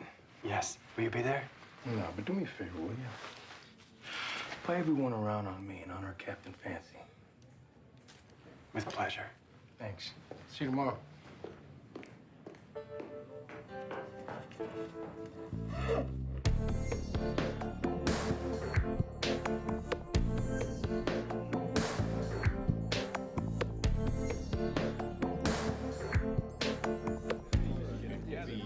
Thank you. So he's gonna get murder one? From what I'm hearing, he was high on crack. And with his psychiatric history, the defense will get doctors to prove he couldn't frame with an intent to kill, and we'll have a tough time proving otherwise. So then what? Manslaughter? Probably. 10 years. Maybe he does 5. In a nut house. Well, that's up to the judges and the doctors, but we're gonna push for straight time. We'll go to a nut house, we'll get out in 3. Hey, come on, we're having fun here. It's Fancy's night. All right, all right, all right. Ooh. I'm told that I have a tendency to make a fool of myself with these things. No. But in honor of Captain Fancy's leaving us, I'm gonna keep it short and sweet. Lieutenant, now Captain Fancy, he's the best boss anyone could ever hope for. Best of luck. That's right. Thanks, And let me add my thanks to Captain Fancy for accepting people on their merits. It's not like that everywhere. Thanks. Captain, I'd like to thank you for your friendship.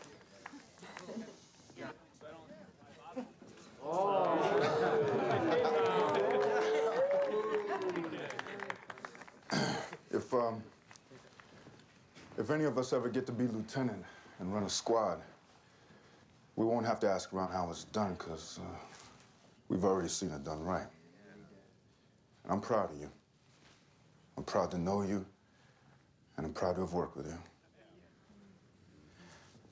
I couldn't have asked for a better role model.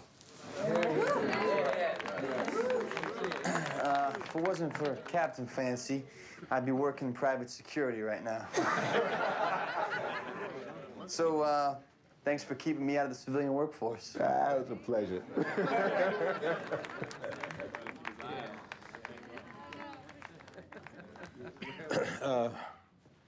I've been to a couple of retirement rackets lately. Most people I come up with are leaving or they're gone already. But I'm glad you're staying, moving forward. Most bosses, a minute after they take promotion, you're just a dot in their rearview mirror. And they don't make any moves unless it's got some political upsides. But today, you stuck your neck out and you did us a big solid, you know? Yeah. Which is nothing new, but today was big. Thanks for everything.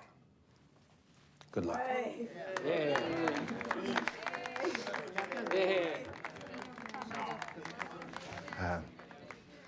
Somebody asked me today if I was planning on leaving after getting my 20 years. And I realized not one time have I ever wanted to get out. I've had my bad days like everybody else, but I've always loved this job. When I first got out of the academy, I walked a footpost in the neighborhood I grew up in. And my first day, I kept walking past my parents' apartment building. My mom and dad were looking out the window at me in my uniform. And they were proud.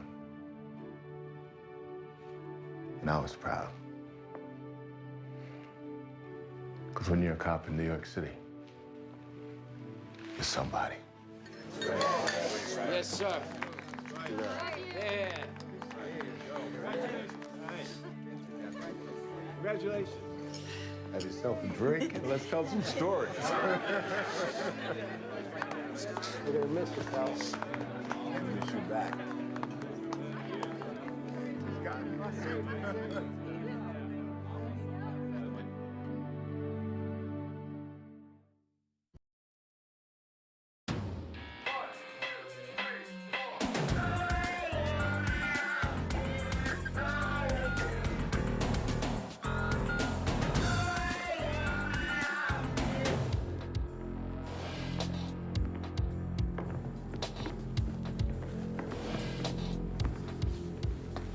What a mess.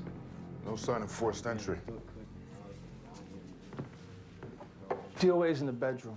White female, 18. Name's Kat McElroy. Any indication how they got in? Uh-uh. Super came to fix the sink, and he's who found the girl. Her old man's passed out cold in his room. The father's a drunk? Out like a light, dead to the world. All right, we got the picture, Shannon. Get him over to Station House. What's your name? Dave Tierras. So, Dave, you know that girl? It's her dad's place. She's been living here about a month. Her dad that's in there drunk? Her dad is drunk like 24/7. They've been ragging me to fix the sink. No one answered, so I used my pass key. I'm guessing there's no sink in her bedroom, so how come you happened to find her in there? Hey, it didn't have nothing to do with this. I heard the radio. Okay, maybe I went snooping, but I didn't kill her. You ever hear the girl and her old man argue? Couple times. Like 2 weeks ago, they was fighting so loud the cops came. All right, leave your number with the officer. What's going on? What are you doing here? Come on.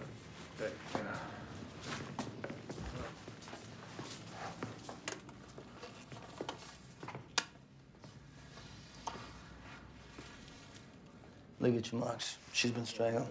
Hands taped behind. Rigor mortis started. She's been dead at least 6 hours.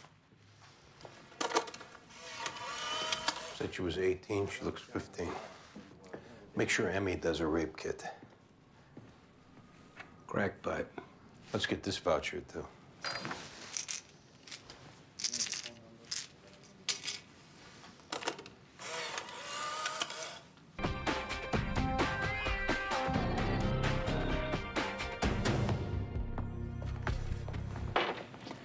Connie and me ran the father, Jimmy McElroy, on the computer. Came up with a couple callers for discon, public intox, and 1 for assault. Looks like he's got a temper when he drinks. You find anything on that radio run 2 weeks ago? Copy the 61. Uniform saw bruising on the daughter, but said it had nothing to do with the father. One more thing, this McElroy, he was on the job 5 years in Bergen County. Explains that photo at his place. So we like him for the homicide? The girl's hands are tied, no clothes. Don't seem like a father unless he's a sick bastard. Well, on the other hand, he was passed out drunk. Plus, he had exclusive opportunity. The door was locked when the super came. Could be they fought again. This time it got out of control. Father fixed it to look like sexual assault and drank himself stupid. Anyways, we got the ME testing for DNA off any semen. Also found a crack pipe in the room, and crime scenes checking for prints. Smoking crack. That's maybe what they were fighting about. We'll go back online and see if this matches any patterns of sexual assaults or strangulations. Let me know. Let him know. What's he think we're gonna keep it from him? Your boss seems pretty sure. Yeah, seems okay. Guy's gonna tell us how to run a case. I don't think that's what he's doing. Tossing out his uninformed opinions whether this McElroy's got a temper and did he get his load on to cover up killing his daughter. And don't you think anything the boss throws out there is just him trying to help out? I think him helping out would be keeping his mouth shut. And what is with this? I'm gonna go on the computer. Oh, this is all I need. Andy, you got a minute? I hope this is about a case, Gibson, or you offering me tickets to the Knicks. Andy, I got a terrible confession. But it was you killed JFK? There was no guy. Gibson, what the hell are you talking about? When I told you there was a guy at work who wanted to ask out Cynthia, that was a lie. Hey, you want to keep your voice down. That was me trying to give you a little push, seeing for sure whether it was over or not. Being you didn't call her, I guess that was your answer. I told you last time I do not want to talk to you about this. I just want you to know she had nothing to do with it. This is on me, 100%. Do yourself a favor, Gibson. Turn around and walk away. Now. Anyway, she's at home now, crying her eyes out, in case you did want to give her a call. May I help you? I'm Mary McElroy. I'm looking for Detective Sorensen. Yeah, I'm Detective Sorensen. It's my partner, Detective Sipowicz. I went to see my daughter at her father's. The police wouldn't let me in. They said to come here. How about we go talking here? No, I don't want to go someplace else. I just want to know what's going on. Here, sit down at my desk.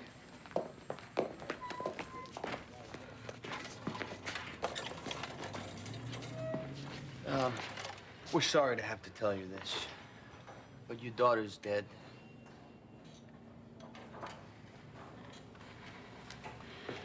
How'd she die? She was murdered. Oh, my God. Did he do this? Who? Jimmy, her father. Was it him?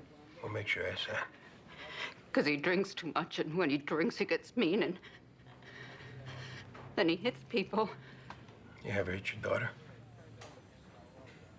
You ever hit you? Too many times. I threw him out when Kat was 9, and I raised her on my own. But the last 2 years, it just got too hard. She stopped going to classes. She stayed out late. She said she hated me, and she wanted to live with him. I couldn't stop her. She figured her dad would be less strict. She thought he would be too drunk to give a damn. But she hated it there, too. And just last week, she asked me if she could come home. And now she's dead. You ask him where he was when my little girl got murdered. Don't worry. We'll ask him. Anyone else that you know of might have wanted to harm her? No, I don't know. Does she have a boyfriend or boyfriends? I don't know. Mary, what are you doing here? You bastard! You killed our baby! Josh, get him out of here. You son of a bitch! Did you ever think of checking if the coast was clear? He wanted to take a piss. What's she talking about? I hope they hang you! Ma'am, sit down. Ma'am, we're gonna get a uniform to take you home. I'm so sorry. How you feeling, Jimmy? You awake enough now to talk? What's she saying out there? What happened to my daughter? She's been murdered. Oh, God. Who killed her? Why don't you tell us? Hey, you can't be going by Mary on this. She hates me. I'm not saying she ain't got reason. Jimmy, we found your daughter dead at your place, okay? We found you there drunk. The front door was locked. There was no sign of forced entry. Not 2 weeks ago, uniforms were called to your house over a fight between you and her. I would kill myself before I'd lay a hand on my baby. Not before you lay a hand on your wife.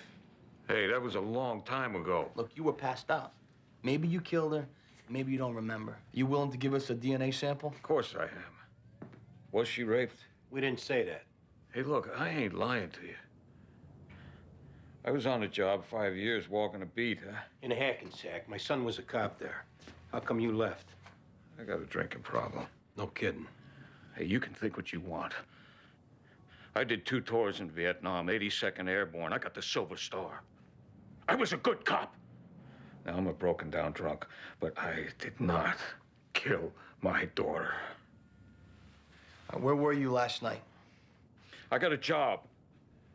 I worked 4 to 12s, stocking groceries at Pathmark. When I came home, her door was closed. I just hit the sack. That's after you got your load on. I stopped by O'Leary's after work for a couple of shots. I finished off a bottle of gin when I got home. Next thing I know, the cops were dragging me out of my bed. For argument's sake, let's say it wasn't you that killed your daughter. You got any idea who else might have done it? I know I'd be asking Carlo. Who's Carlo? Scumbag she called her boyfriend. He was turning her out. It could have been him or maybe one of his Johns. Your daughter was hooking? Yeah. She used my place to bring her tricks. I wasn't there. Is that what the fight was about 2 weeks ago? It was about me trying to be a parent. She said I had no right to tell her what she could do. She said it was too late. I hadn't been in her life since she was a little girl. Now I was back, saying how she should be living it. Look, I've done a lot of things I ain't proud of. And for those, I'll stand up and take my lumps. But I did not kill my daughter. Whatever else I am, I'm not that. How about you give us a location on Carlo? Meantime, we're gonna have to hold you while we check things out. Hey, what's the difference? You can't hurt me any worse than I've already hurt myself.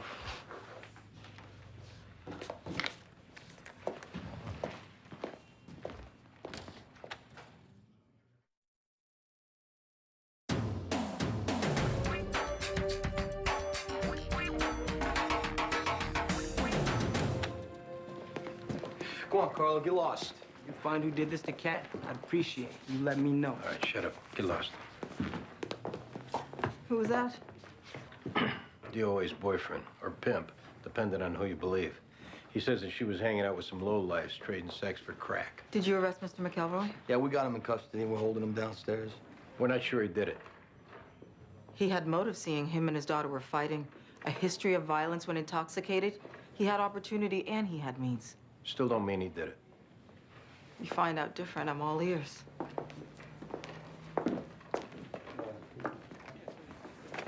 Hey, Ray, what's going on? Came to see a new lieutenant. Oh, you got business? He's an old buddy. Worked with him back when he was undercover in the Bronx, helping take down the Ochoas. No kidding? He's that Rodriguez? I knew he came over from narcotics.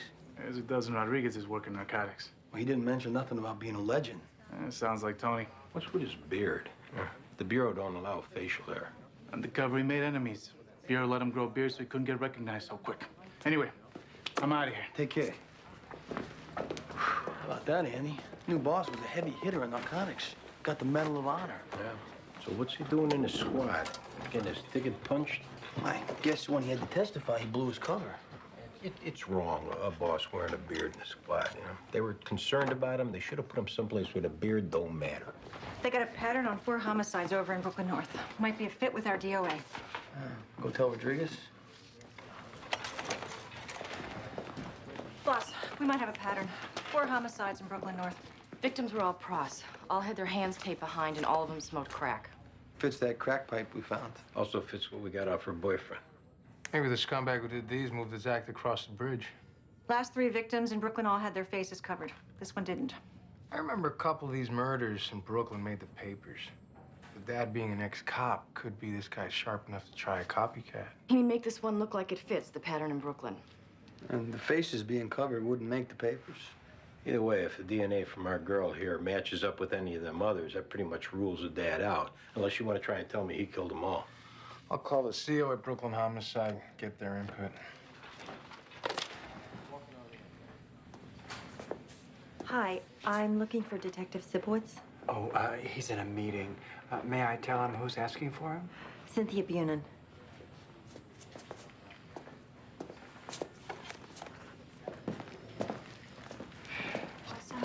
Was that Ray Olivo I saw before? Yeah, him and Rodriguez work together. It turns out our new lieutenant's a legend in narcotics.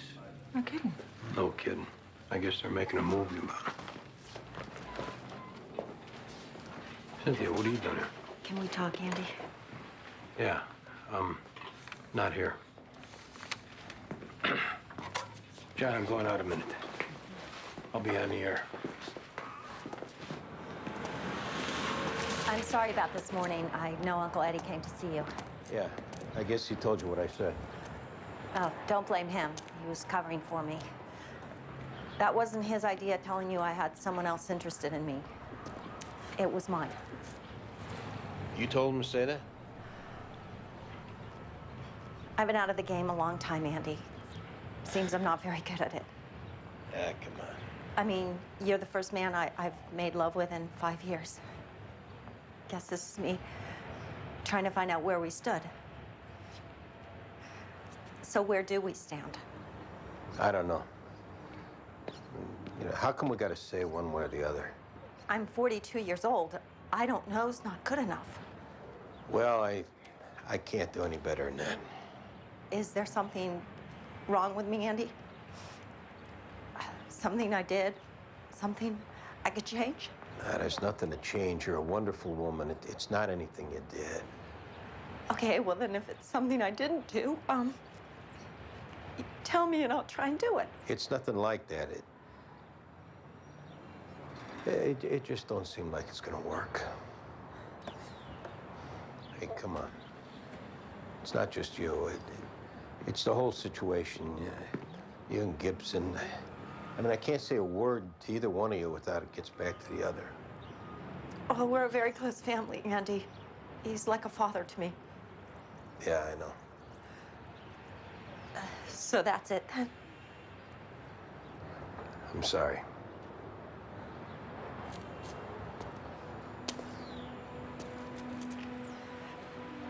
Don't get mad at Uncle Eddie.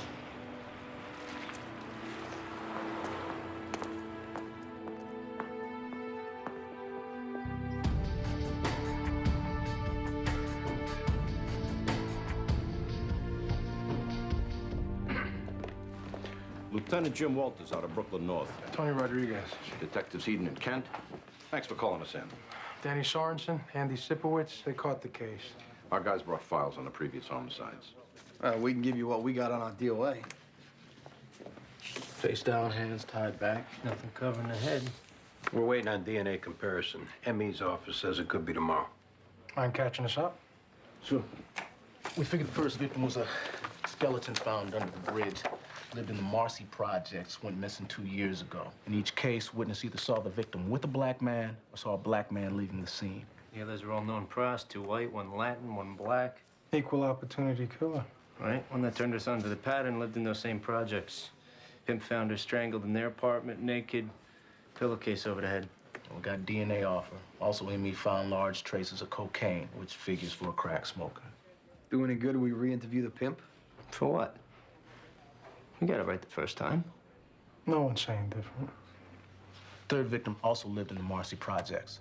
We found the last one on a roof 6 months ago, a couple of blocks from there. All indications victims either knew the perp or he was a John. Some whack job likes to smoke crack and tie up his prostitutes. We've been through a slew of them. None of them's been the right guy. No victims last 6 months. Could be whoever's doing this been in the joint. Let's check with parole, see if anyone got out recently fits the profile. B and I have been running this investigation as a task force for Brooklyn homicide. I figured I could stick around, watch over things till we determine is this new one part of the pattern. Homicide in this precinct, Lieutenant, gets run by my squad. Tony, from what I heard, you just took over here. So what's that, like step-aside homicide? I got my guys here to help me out. I promise, first pothole we run into, I'll send up a flare. Yeah. Chief says you get 10 days, then it goes to the task force. 10 days. You guys want to stay? They report to me. Like you said, it's your squad. Keep me posted, huh? Absolutely.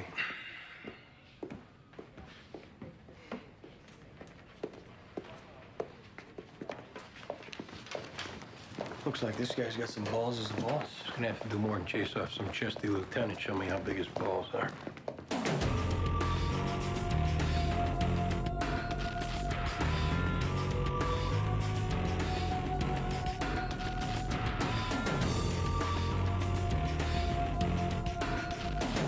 It's days like this, you gotta love being a cop.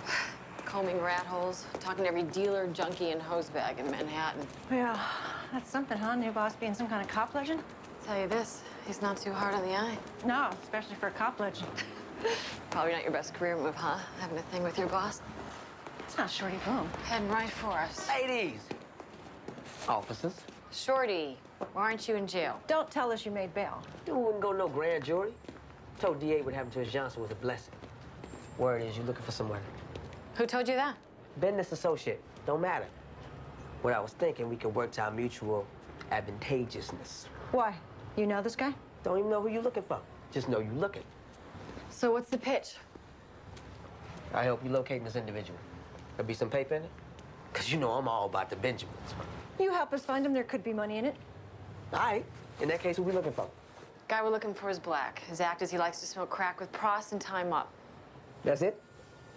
Maybe 1 or 2 of the girls got hurt. Oh, it's a nasty act, man. This coming from someone sliced off a guy's penis. This guy started in Brooklyn. Could be now he's moved it over the bridge. I'll put my ear to the ground. If you find something, come see us. This make me like some kind of deputy? What a world, huh, Shorty? Right. All right.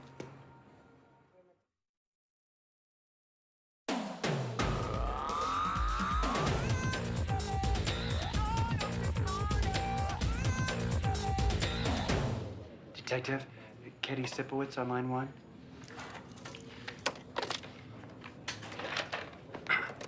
Hi, Katie, it's me. Planetarium? No, that sounds good. No, we haven't been there. Listen, when you bring him back, why don't you stay and have dinner with us? I know Theo would like that. That's okay. I'll stop and pick something up. All right. I'll see you then.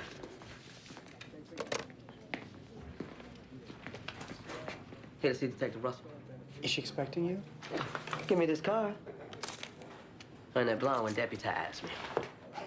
Can I give her your name? Shorty Boom. Shorty Boom? Shorty Boom. Been here before? I was involved in that unfortunate incident with the man who lost his Johnson. Oh, that's Shorty Boom. Yeah, Detective Russell and Detective McDowell are busy at the moment. Would you care to wait? Tell him Shorty got the 411. It's Detective Shorty, what are you doing here? On that matter we discussed, I got the 411. Definitely worth 200. Come on, take a hike. We left you an hour ago. And I got a name. Shorty, I hope you're not thinking you can just like throw a name at us, pick out a phone book, and we're gonna hand you $200. Saying I want a number on you? No, what I got's the real deal. And the price of hearing is 2 bills. Take it or leave it. Yeah, talk to our boss. Yeah. John, you want to stick Shorty here in the coffee room?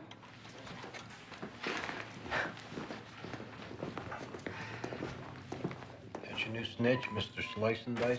We figured looking for a pervert. When in Rome, right? Boss, we got a snitch. Says he's got something for us. What's he got? He won't say till he gets some money. He wants $200. He registered CI? We collared him last month. Today he hears we're looking for someone, volunteers his services. What'd you call him for? Oh, you sure you want to know?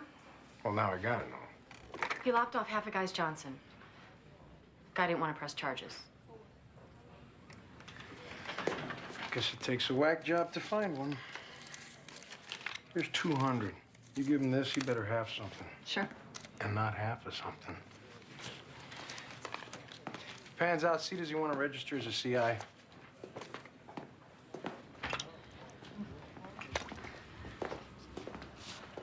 You get my money? Money's contingent on us confirming your information. That means you don't get a dime till we hear what you've got. Take it or leave it. I got a sign pinned on my back, say Easy Mark. Okay, all right. I put my ear out. Found there's a brother from Brooklyn who likes to tie up crack holes. Mind you, he didn't let go he was putting any hurt on him.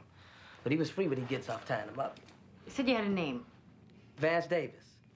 Kind of dark, medium height, skinny, but cut. And this Vance Davis told you he liked to tie up crack horse. Nah, I didn't actually interact with the brother myself. So how can you tell us what he looks like? Brother buys rock from Flea, down on Avenue D. Same as me, when I have the cash. Else he takes it off me in trade. If this Davis is a customer, how come your dealer give him up to you? Hey, now you don't want me going into no graphical details. Concerns any method of persuasion at my disposal. No, he's got a point. Where are we gonna find this guy? Flea says he's made friends with some girls around 9th Street. Now, how about we see that green? Shorty, have you considered the possibility that Vance Davis might not be his real name? I don't figure your dealer checks ID. Guess we could sit on Flea's place to see if he shows up. Except you bust Flea, he gonna figure who give him up. If this pans out, you'll get the other 100. All right. Okay, I'll take a donut. Oh, take 2. Possible ID at our suspect. The CI there give you that? Name's Vance Davis. I'm gonna run it, see what comes up. Later, Shorty. Bye.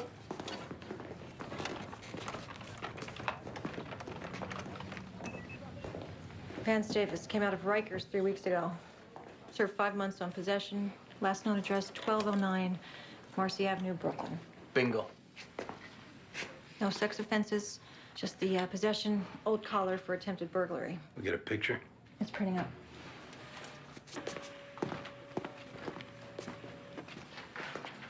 That who the snitch gave you?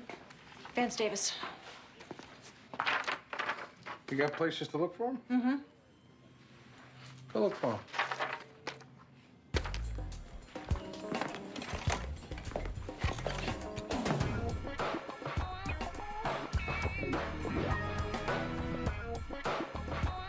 Hey, you. Sweetie. Sweetie, hey, come here. Why are you hassling us? Ain't nobody told you people that prostitution is a victimless crime? Ah, you sure your Johns would say that? Dismissed and dismissed. You seen this guy around? Me? Just look at the picture. Ouch. Honey. He's even too ugly for me. Really ain't no one's too ugly for you. Oh, you need to shut your hole, Tanika. Why don't you come over here and shut it for me? Look, don't start something that you can't finish now. Unless you want to go down to the station house. How about you two take the day off, huh?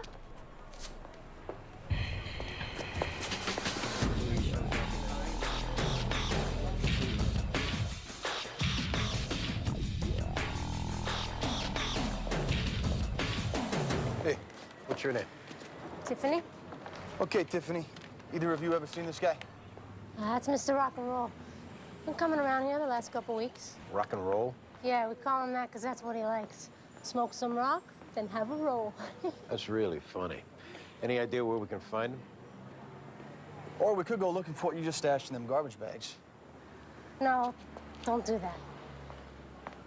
I've been to his place. First floor, right, over the newsstand on 3rd. Thanks.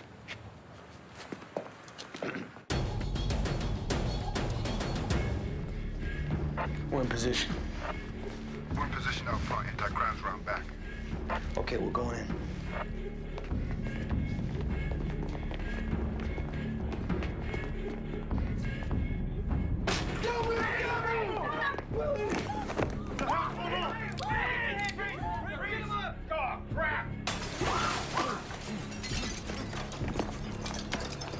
Easy, pal, easy.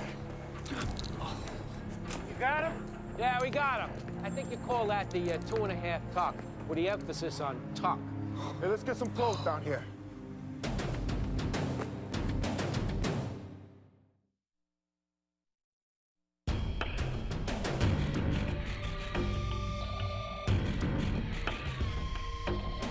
So, Vance, you jumped naked right through a closed window. You must be pretty scared what we wanted to ask you about. Look, I just come out of jail. All right, I don't want to go back. That's funny, because you're definitely going back. So why are we talking? All right, come on, relax. You sure we can't get you a soda? I ain't drinking nothing. Says here you're from Brooklyn. You ever been to the Marcy projects? Maybe. Maybe. You live right down the block. You frequent prostitutes, Vance? Look, I ain't got to answer that.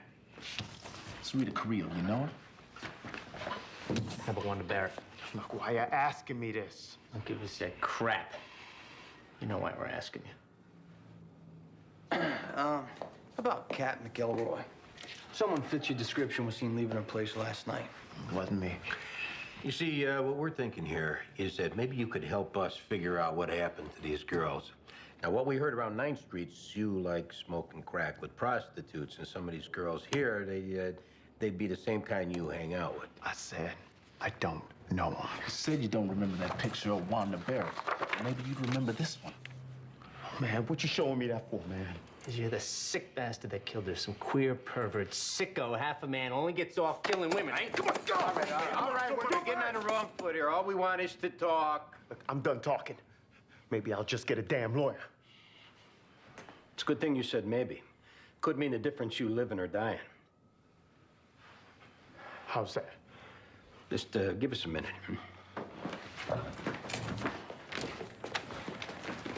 Hank, I want to keep an eye on the pokey.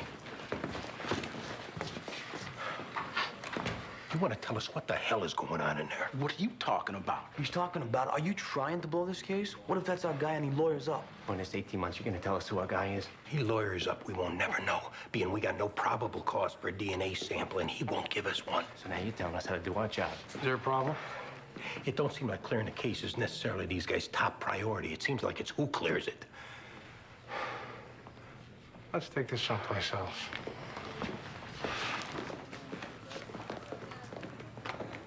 I'm saying let my people take a shot at this guy alone. We don't get anywhere, then you can take a shot. We got 1.5 years in this, and this guy does turn out to be something. You want to cut us out of the collar? He lawyers up. Maybe no one gets a collar. It's your tone in there that's what I'm talking about. You're saying let the suspect decide who it is he wants to talk to, huh? If I thought that you had the best shot, I'd say you go at him. The only thing matters here is clearing the case. If you don't believe that, then we got a problem. There's no problem.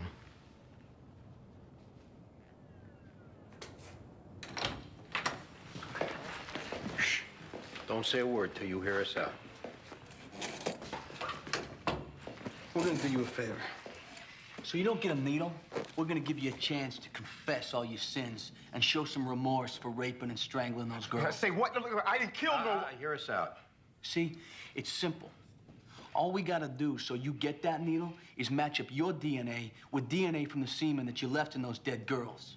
Can I talk now? All right, first of all, I ain't giving you no DNA. And second, you ain't got no cause to take it off me. Yeah, we saw how careful you were before, getting rid of that crack pipe, not taking anything to drink. You learned that in the joint, Vance? All right, now you picture this. That girl that we found you with, we just sent her over to Bellevue so they could take a rape kit. We find your semen and her as a match. That's the ball game. Ain't none of my semen in that hole. When I had sex on her, I wore me a condom. Now, you see, we happen to know that you were not practicing safe sex. How you know that? But you were hiding underneath the bed when we were doing it? We know, because we chased you out into the street buck naked. Of course, if it's not you who killed them girls, then you got nothing to worry about. If that bitch could have screwed 9 guys today, how you gonna find my DNA and all that mess? Look, it's up to you. You want to roll the dice either way. I'm going home. I'm going to have dinner with my kid. I locked up 1,000 guys. I know a stone-cold killer when I see one, Vance, and that's not you. You did these things. There's got to be a reason. And you telling us what that reason is, that's the only thing that's going to keep you from that needle.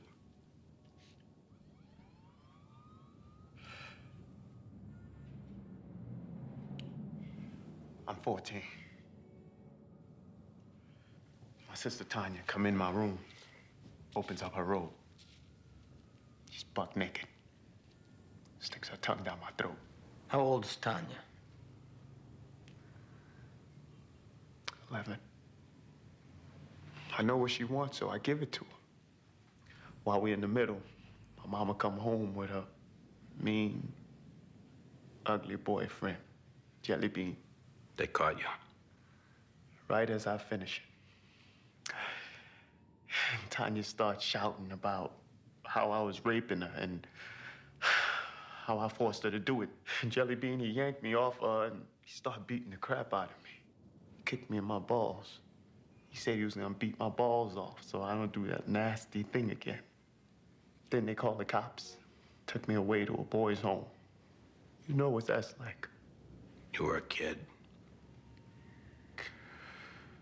When I smoke my crack, things come in my mind.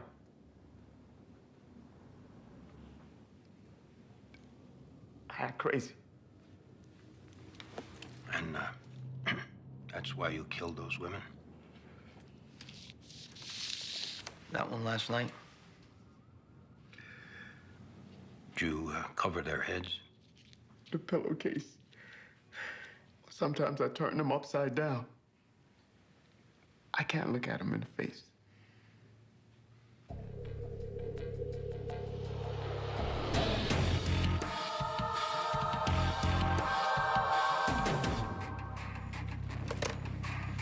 Think Vance would appreciate knowing how we got over on him? Telling him we were sending that pros for a rape kit? Imagine the DA's office forgave him that one. I'd hate to try and prove a chain of custody on that seaman. Should feel good, Shorty. Help take a murderer off the streets. Feel good I got my money. Pleasure doing business with you ladies. Don't hesitate to call on my services in the future. Next time we're looking for a pervert, you're our first call. Go with God, Shorty.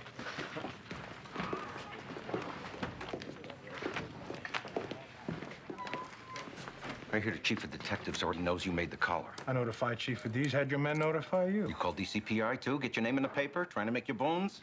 I don't have to make my bones. Why don't we talk in my office?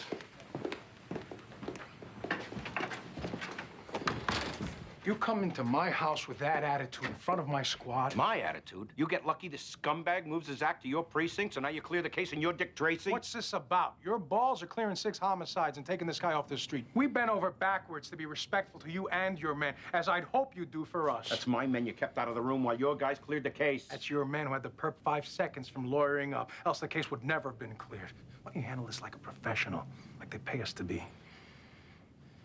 Yeah. What's the point? Press is gonna want a walkout. Gonna cut us out of that, too? No. You guys can go with Sipowicz.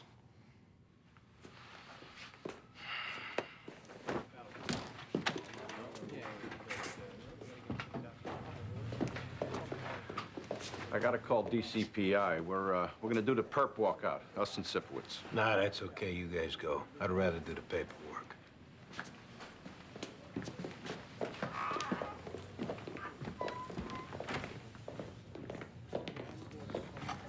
Let's get them cuffs off. What's going on? How about we go talk in here?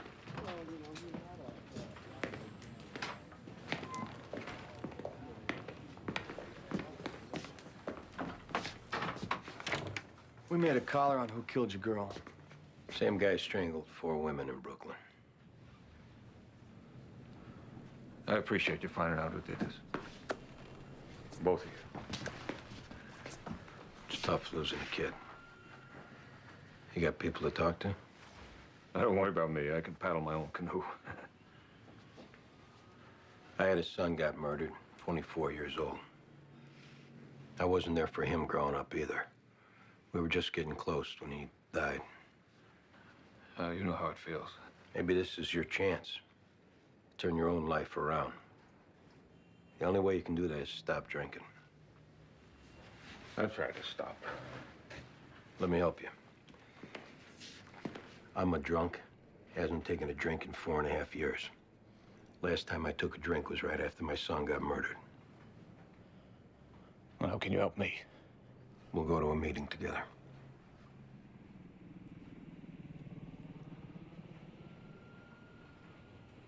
Yeah, I'd like that. I'm getting off duty. We'll go right after. Well, I gotta drop by work so I don't lose my job. I could get off tomorrow. It's the least they could do for me. My daughter's killed. Jimmy, it's important you go to a meeting tonight. Yeah, but I can't lose my job.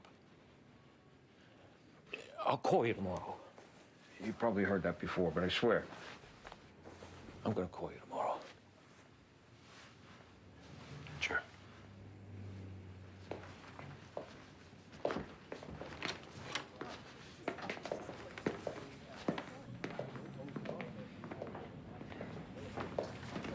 I got a call from Detective Sipowicz. They found who killed Kat. Was it that serial killer you mentioned? He's confessed to killing your daughter and 4 other girls. So Jimmy had nothing to do with it? No. I'm sorry, Mary. I can't tell you how sorry I am. What difference does that make now? I want you to know Detective Sipowicz has been kind enough to offer to take me tomorrow to an AA meeting. Is that right? I'm getting sober. I'm doing it for Kat. Anyway, I gotta get to work. Oh, come on. I'll drop you off. Call you tomorrow.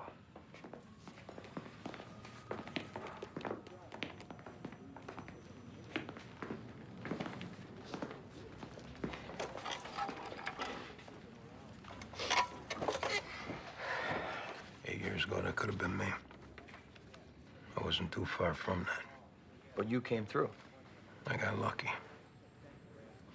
Probably blew a dozen chances first. Think you'll call?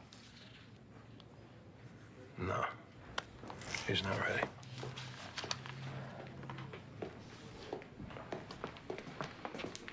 Good job today. Hey, thanks, boss. Right. Thanks for sticking up for us with them Brooklyn guys. Good night, John. Good night, Lieutenant. Could be he's got balls.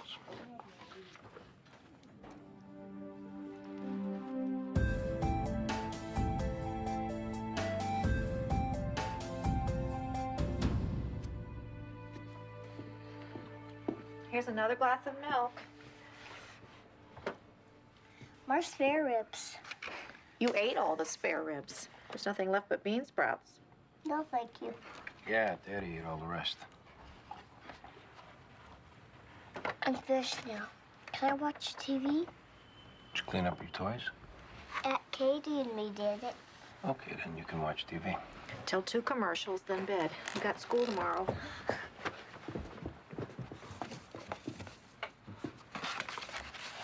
I'll do that. No trouble. Theo really loves you. I love him too. I don't know what I'd do without him. It's awful lonely out there. Tell me about it. I thought you were seeing someone. It's too hard. Trying to work all that out with someone new. Too much baggage. Anyway, I should be getting home. It's a long drive.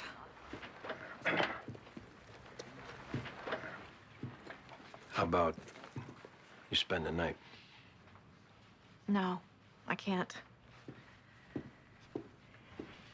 It's too hard for me, Andy. 4 months, I slept in that bed with Theo when he was sick, while you slept out here on the couch. I did it because I love him. But I also did it because somewhere in me, I made myself believe that we could be a family again. A real family. You, me, and Theo. I guess I was waiting for you to realize it, too. And then when Theo was okay, you wanted to move on with your life, which you have every right in the world to do. But I just can't put myself back there. When Theo was born, I let his mom do most of the work bringing him up. It wasn't until I had him on my own, and then you come back into our lives, that I saw what's important. That's family. A mommy and a daddy.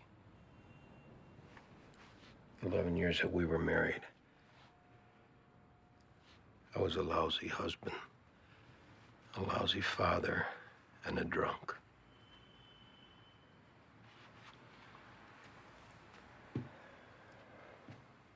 I'm not asking you to stay tonight. I'm asking you to stay. Not as Theo's babysitter or housekeeper, but as a part of this family. A real family. You mean this, Andy? This is what you really want? Yeah. This is what I want.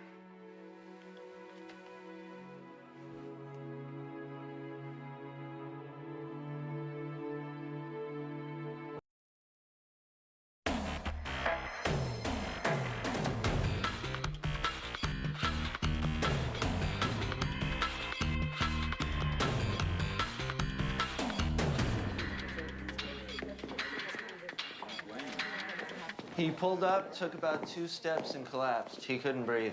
Did he say anything? I'm a cop, and call my partner. Did he say anything about who did it? I'm a cop, call my partner. That's it.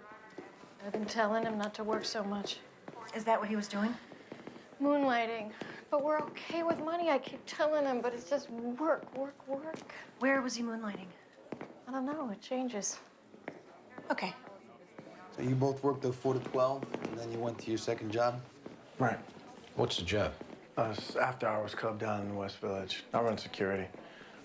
They serve booze, so if you don't have to put it down on paper, I'd appreciate it. You both work in Harlem? Right. And Mike lives where? Bay Ridge. So what was he doing over on the Lower East Side instead of going through the tunnel after leaving this club? Maybe taking one of the bridges to save the toll.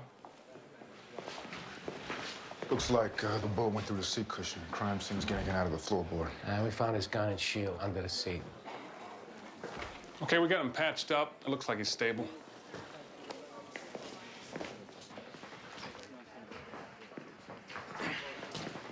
Hey, I'm Detective Sorensen. This is my partner, Andy Sipowicz. We're from the 15th Precinct. Tried to carjack me. Latino, 20s, shaved head. You return fire? Came right out of my blind spot. You always keep your gun and shield under the seat. I picked it up from one of my old partners. He'd stash it under the seat. He said, leave the job behind before you go home. What were you doing on the Lower East Side? There's this 24-hour diner I like over on 2nd Avenue. Is Burgess, my partner here? He's right outside. Tell him to come in, will you? Your wife's out there, too. She is? Well, bring her in. Anything else you want to tell us? I told you all I know.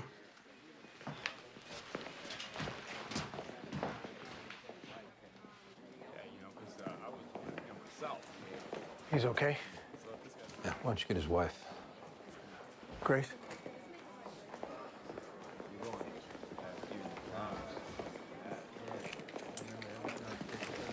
6 a.m. on the Lower East Side with his gun and shield under the seat. Maybe it was a stupid habit he picked up from his old partner. Yeah, that's it.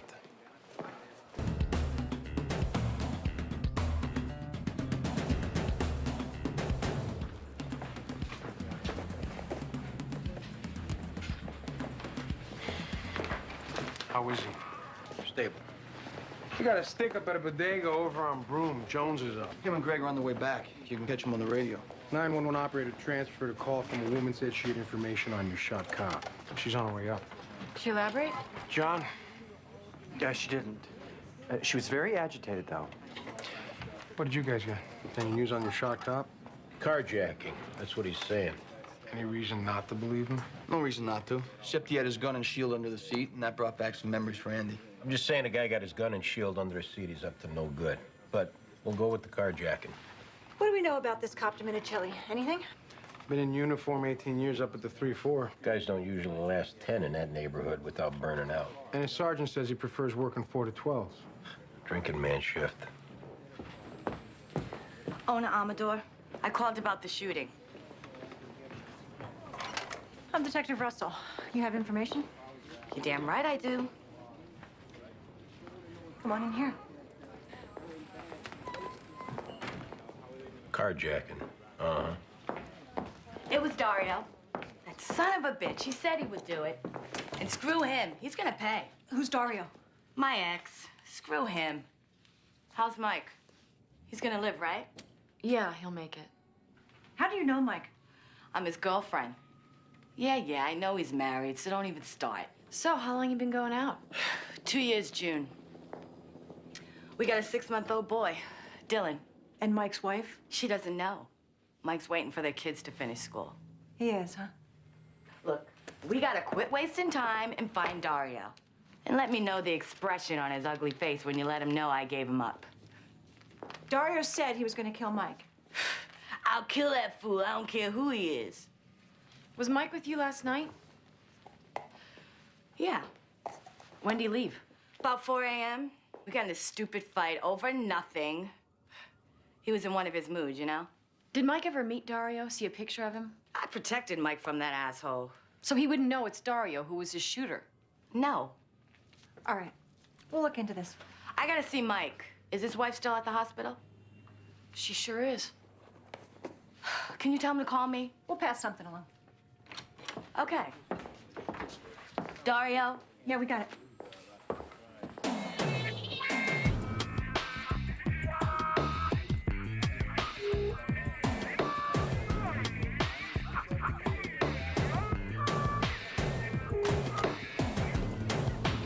I know this guy. I know his whole family. Great people, worse luck. They get robbed like they're on a schedule. Who's got this? Over there. Oh, great. He's still in the academy. The owner working alone, Demetrius Demopoulos. He alternates with his oldest son. The last time they got held up, they pistol whipped the wife, which is why she don't work here no more. 2 guys came in, male blacks, one standing at the door, the other making like he's buying beer, pulls a gun. All right, so the one at the counter's on. How about the one on the door? Door? I can't find, I don't think the owner said anything. No, he said he saw only one gun, the guy at the counter. So the owner empties the register, the perpetrator reaches for the money, the owner pulls his own gun from under the counter. Demopoulos got a gun? That's what he said. No permit. He fire it? Yeah, fired twice inside the store. Then he follows them outside, squeezes off 3 more rounds, hits one of them on his backside. All right.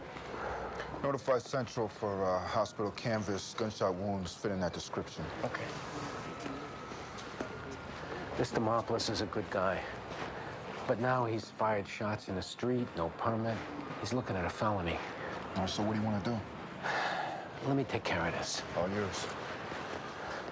Mrs. Demopoulos. Detective Netterroy. This is my partner, Detective Jones. Hi. I'm so sorry about this. When did you get a gun? Last month. How many times do I have to get robbed and not protect myself? Didn't you apply for a permit and get denied? Yes. So I got it from a friend of a friend, and I would do it again. Can the gun be traced back to you? No. You say there were 2 guys and 1 gun, right? Yes. Okay, so maybe this is what happened. They come in both with guns. I think I only saw the one. Listen to me. Maybe they both had guns. You lay out the cash. The one guy puts his gun down to grab up the money. You snatch his gun. Am I hearing you right? I got his gun off the counter. It wasn't mine. I never had one. Okay, then. Yeah, thanks.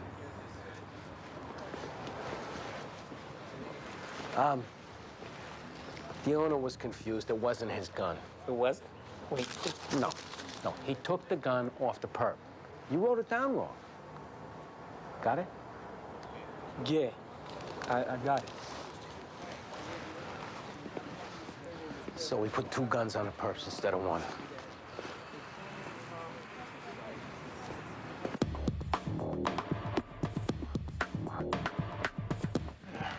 Mike's a lot better. Should be discharged tomorrow. Owner Amador. Okay. You know her? Yeah, maybe a little bit. Why? Have a seat, Lawrence.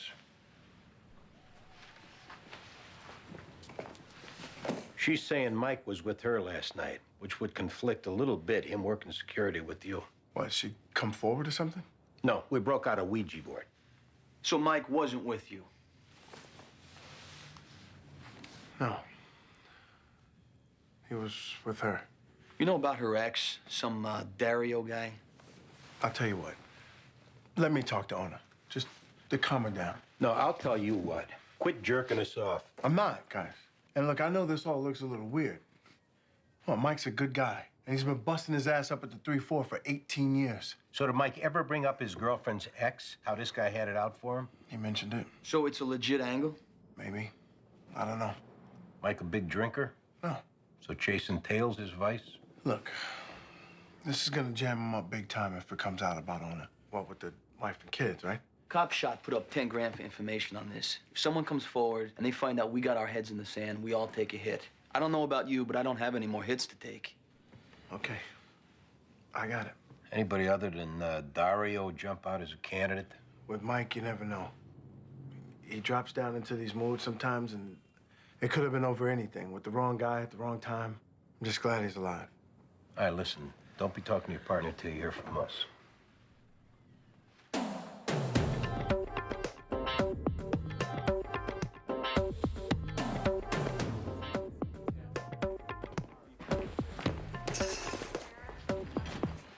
Del Rey, is it?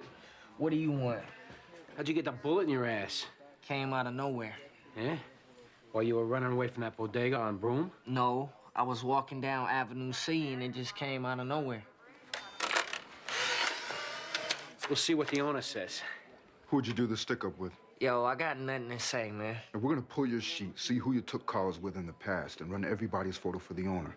Now, you wait till you're picked out of a lineup, your bargaining power is 0.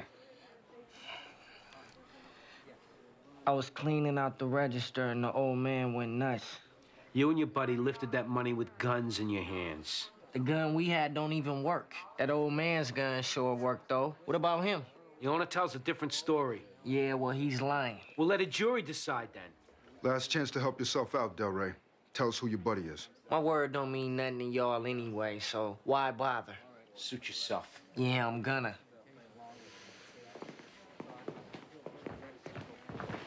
He's a caller.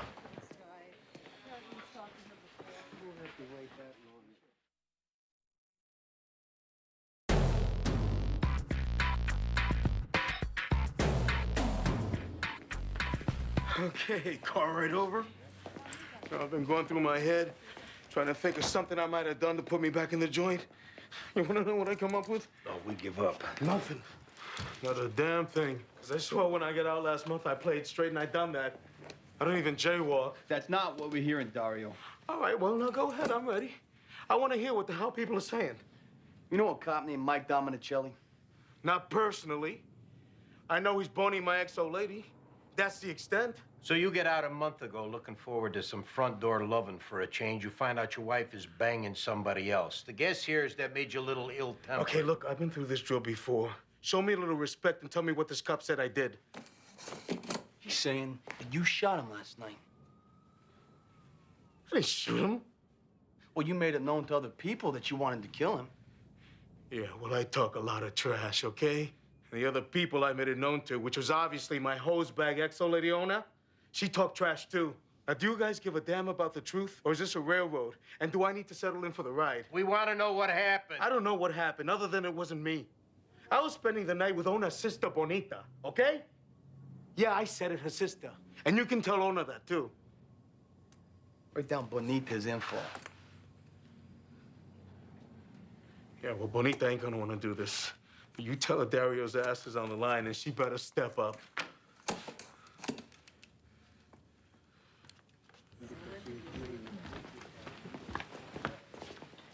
Counselor? Detective? You know, you hear so much, maybe we should clear out a drawer so you can keep a toothbrush or a change of clothes handy or something.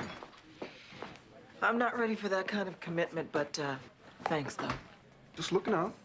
Anything on the shot cop? Yeah, he's gonna be all right. We've been busy with a bodega stick-up. Oh, you need me? Yeah, one of the perps turned up at Bellevue ER with a bullet in his butt. Bodega owner picked him out of a photo array along with a running buddy of his. The bodega owner shot him? Yeah, apparently he got one of the perp's guns when he laid it down on the counter, followed them outside, shot and hit one of them. And he's been robbed repeatedly. And he's got the right to defend himself. Well, as soon as the perps ran out, he should have put the gun down. Yeah, well, looking back, I should have not worn mutton chop sideburns in high school, but it seemed like the right thing to do at the time. We recognize the owner's a little wrong what happened outside the store, but we're just saying, keep in mind he's been robbed 5 times this past year. I take it he's a friend of yours? He's a good guy. All right, defer the arrest, and we'll let the grand jury decide. So he's looking at a misdemeanor, if anything. If anything, yeah.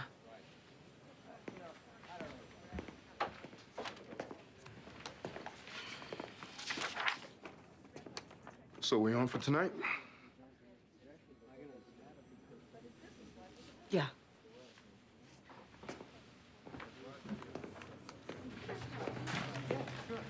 Okay. So anything on our cop? We got a suspect. Connie's checking his alibi. We got a DOA shot in his apartment over on Broome. Greg, you're up. Dario checks out. What Bernie to say? He was with her last night at her apartment. He left at 9 a.m. No way she's covering for? But she was so freaked out about her sister possibly finding out. I took it as genuine. You come back at Dominicelli yet? No, we were waiting on this. Head back to the hospital and hit him up. Yeah, okay. Hey, Diane, maybe you want to come and occupy the wife if she's there. Sure. God, I hate getting involved in this. You want off? Where in that did I say I wanted off? Whether we like it or not, we gotta investigate the case. Just as aggressive as any other. Oh, is that how it works? Yeah. In the future, when I extend an offer for you to drop off a case you're uncomfortable with and you don't want to take me up on it, just say no, I got it. And we'll save each other some time. Cool? Now it's gonna start. You watch.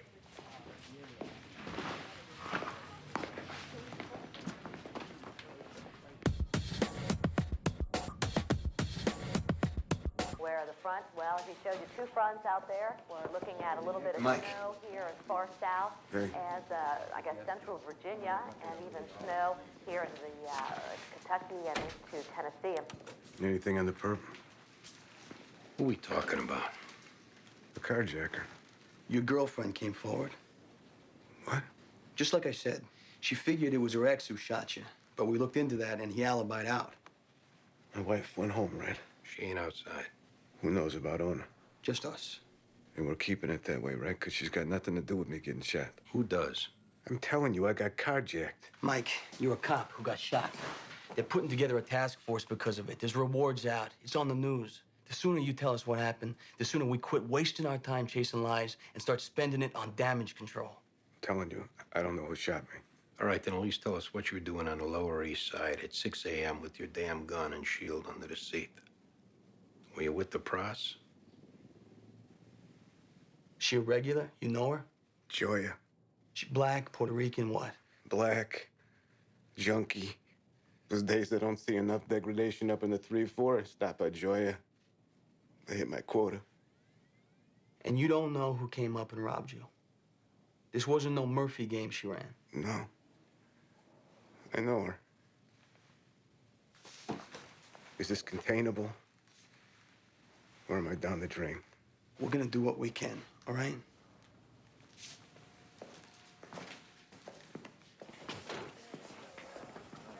And? He was with the pros. Somebody jacked him up in the midst. You don't know. We got a name to go on. He's gonna have some explaining to do when he gets home, huh? Dr. Carreras? Diane. Oh, my God. How are you? I'm great. Wow, it's great to see you. You too. How are you? I'm great, too. What a nice surprise. This is Danny Sorensen and Andy Sipowicz. This is Dr. Carreras. He was Bobby's doctor. And the only good thing I remember about being here. Yeah, we met. I remember. Hey. We'll get the car. Give me a minute, okay? See ya. So, things are good, huh? No complaints? You know, I always wanted to get in touch with you and tell you how much it meant to me, what you did, how you were there for us, because I don't know if I ever conveyed that. It's funny because I always wanted to call you too and check in, but No, I know. Time goes by, and well, it's great seeing you. you too. I gotta go. Absolutely.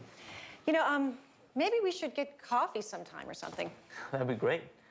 I'd love to. How about dinner? Yeah, how about tonight? It's a date. I don't mean a date. Do you have a card? Sure. Victor. Never even knew your first name. How embarrassing is that? Victor, yep. Good, I'll call you. Dinner tonight. That'd be great. I look forward to it.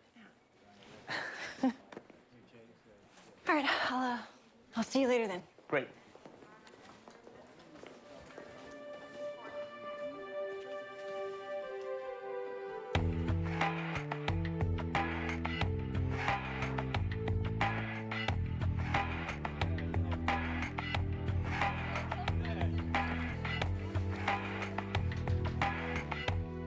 What we got? Kid's called in on the county, didn't answer the phone. Thought we had a natural causes until we got up close. Looks like he took us straight through the window. Standing there, staring outside. He never knew what hit him. Bullet went right through and lodged in the wall right here. ESU did a laser trajectory. Came from in front of the bodega. Guess you guys had some activity there this morning? Yeah. Yeah. We got a problem, Greg. Yeah. Those perps off chain of events, they're looking at felony murder no matter what. But if we stick with it being their gun, we could be adding 10 years to their sentence, and I ain't doing that, Greg. This Demopoulos, he's gonna lose everything. Yeah, well, we could too if we don't unring the bell. We gotta get him off that story we laid out. Yeah. Okay.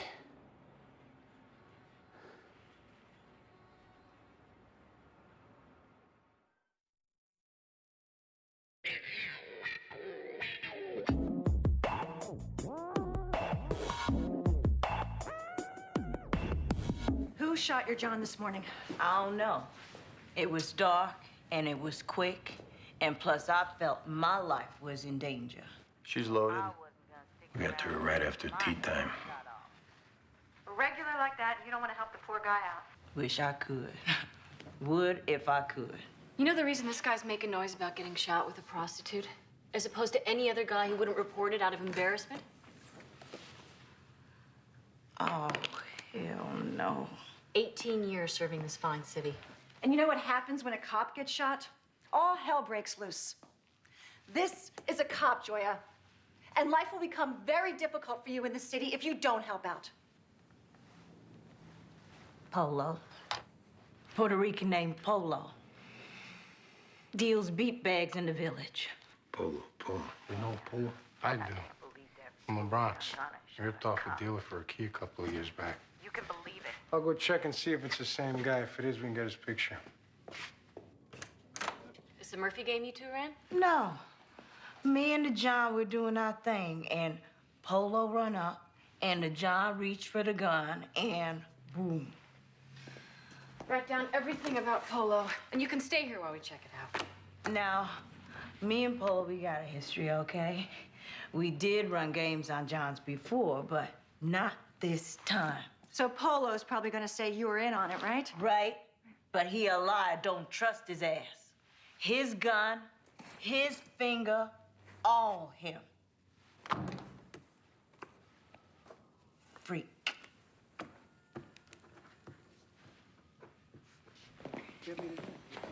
So, yeah, what's going on? Mr. Demopoulos, there was an accident this morning. A man in an apartment across the street from your bodega was shot and killed. Killed? Who? His name was Ben Torres. Oh, my God, Ben. The bullet came from your gun when you fired at those guys who robbed you. We're gonna do everything we can to help you out. No one's blaming you. Everyone's clear this was a freak accident. So what do we do now? We're gonna talk to the DA. In the meantime, you've got to get yourself a lawyer. Saying it wasn't my gun, does that help me? We're gonna have to go back to the truth. We're gonna have to say it was your gun. There's too much involved to try and go with the other story. The men who robbed your store, they will bear the brunt of the responsibility since all this happened in the act of their felony. Mr. Thermopoulos, what I suggested to you this morning about changing the story, it's best if nobody brings that up again. No, I wouldn't do that. I want to see my lawyer now. I'm afraid we can't let you go at this point. You can call from here. What, am I under arrest? We're sorry. I'll get you to central booking in time for night court. You'll make bail and sleep in your own bed.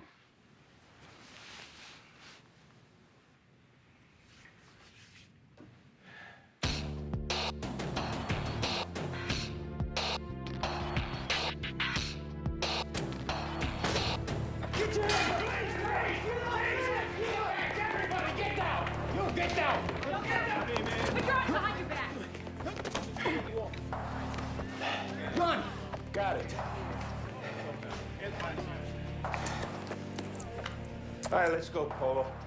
We're looking for my sister. These animals got hooked on drugs. We got a vigilante here. Move it, Polo.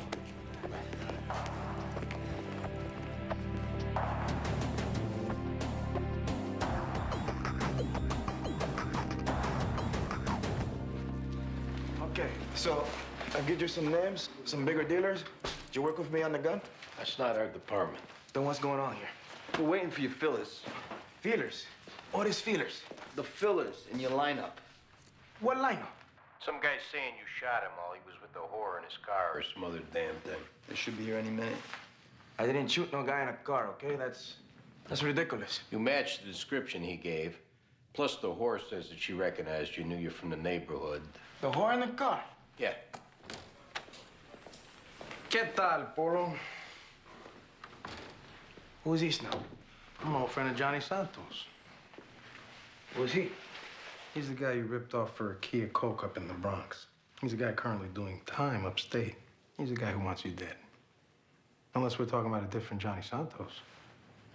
Must be. Johnny's cousin, Big Ray, took over. You remember Big Ray, right? I know he remembers you. Big Ray's in prison, too. Key witness against him mysteriously disappeared. All right, what is this, okay? Is this about a lineup or what? So here's your choice. You can tell us how it was a simple robbery gone bad this morning, and we'll work with you on the statement. Or I give a tip to Big Ray. Let him know Polo's making friends with the boys at the 15th Squad. You'll be walking out the door in an hour. The next thing we're all gonna hear are the tires squealing on Big Ray's Eldorado. Your past just caught up with you, Polo. And it's either Big Ray or us. Who's it gonna be? Tengo que pensar esto. No, tú vas a decidir ahora o yo hago la llamada. All right. I tried to rob the guy in the car. He grabbed the gun. He went off accidentally. And it was Joya's idea. Don't believe that bitch. Well, don't be saying that just to get even with her. Her idea. All the way.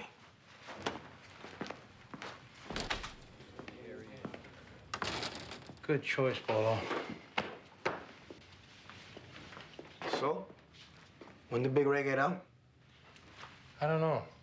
I heard he did. Maybe I was wrong. I'll go double check. We need to get something straight. By all means, enlighten me. Detectives work the cases. Lieutenants, good lieutenants, let their detectives work them. Is it all about turf with you or results? Because I need to know. It's about respect. But you don't seem to be showing me at all. Hey, if you miss the action, go back undercover in narcotics. Till then, you're a lieutenant. Ask around what they do if you don't believe me. I don't give a damn what everybody else does. I'm about results, and I saw an opportunity to get some. That was our interview, and we had it going where we wanted. We were going to drop the fact that Joya put it all on him and let Polo react. But then you had to come in on your white horse and show off your Espanol. I came in because I had a history with that guy. Yeah, I know you told us earlier, and you should have waited to see if we hit a dead end, at which point you wouldn't have had to come in because we would have come to see you to ask for help. That's fair enough. All right, then. All right. We'll be heading back over to the hospital now, I guess, and we'll keep you posted. Please do.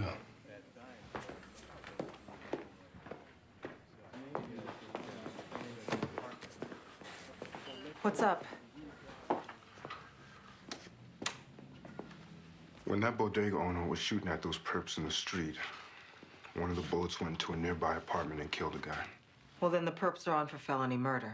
And come to find out, it was the owner's gun, not the perps. The owner lied at the scene? Or maybe he knew a cop who tried to help him with his story. He's not liable for the murder, is he? Possible reckless manslaughter. I don't know, but definitely once he took that gun outside his store and fired it, that's criminal possession of a weapon, D felony. So what's he looking at?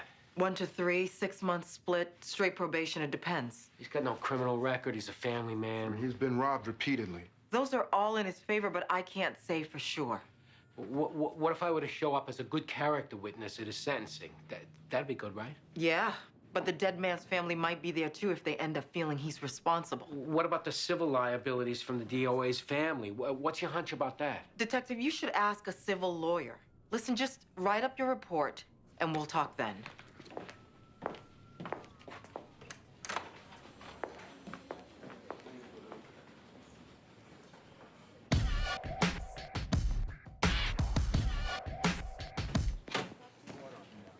How's it going, Mike? What shook out? You find Joya? Yeah, we found her. What'd she look like in the daylight? Any better? She gave us the scale she ran the Murphy game with them. So Joya did run a game on me. Yeah. You think you know somebody, right? Yeah. Go ahead. I got it coming. Those two, and you parked in the car with her, that's going in the 5s. We got no choice on that. Well, that's what I was waiting to hear. No, I heard it. Look, maybe you want to think about some story, how you were trying to turn her out as an informant or something. Yeah, I'd slip that one by everybody, no problem. On the other hand, your girlfriend Ona and your kid with her, that ain't going in. Old job will know everything inside 24 hours. What do you got, 18 years? Maybe you vest out of the job and get a side gig until your pension kicks on your 20th. Maybe you beat the rumors to the punch and you sit down with your wife and your family and you come clean. Maybe together you get through this. He don't believe what he just said, does he? We came here to tell you the investigation wrapped and what's going in our 5s and what ain't. I want it known that I'm sorry for putting my family through this. You'll be all right, Mike. Hey, you could have got killed. Look at it that way. You're feeling overwhelmed right now, but it's not as big as you're making it. You're right. I'll be fine. I should just leave me alone so I can get some sleep.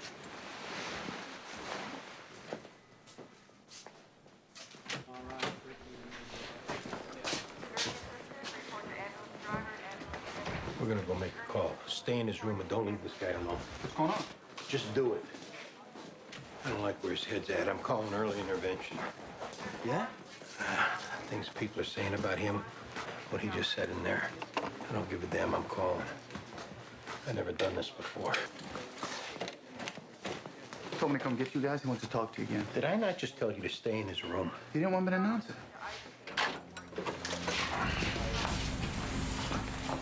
Mike! Mike! Oh, my God.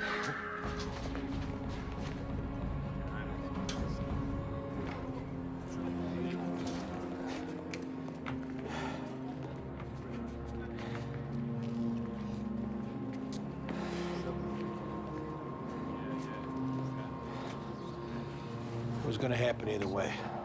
This isn't on you. Can we get him covered up here? Thanks. Yeah.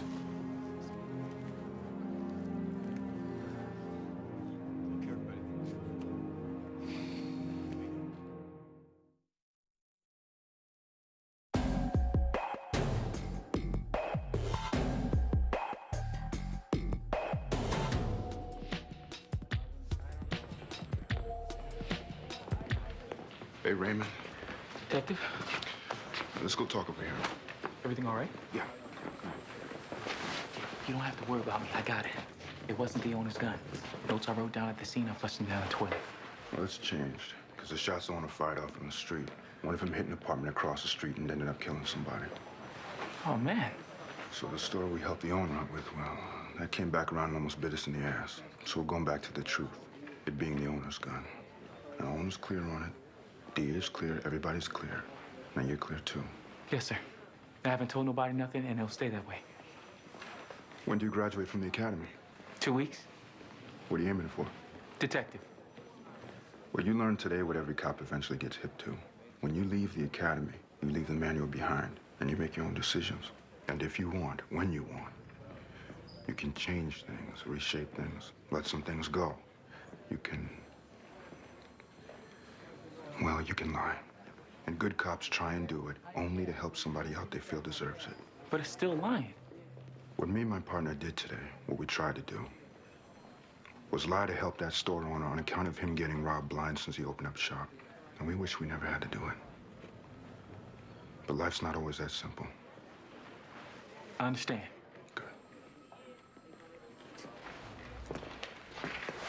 I'm around. So you look me up if you need me, okay? I'll do that.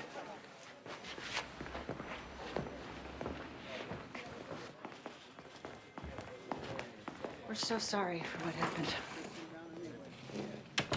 I'll never forgive myself. You had nothing to do with this. Yes, I did. He was manic depressive.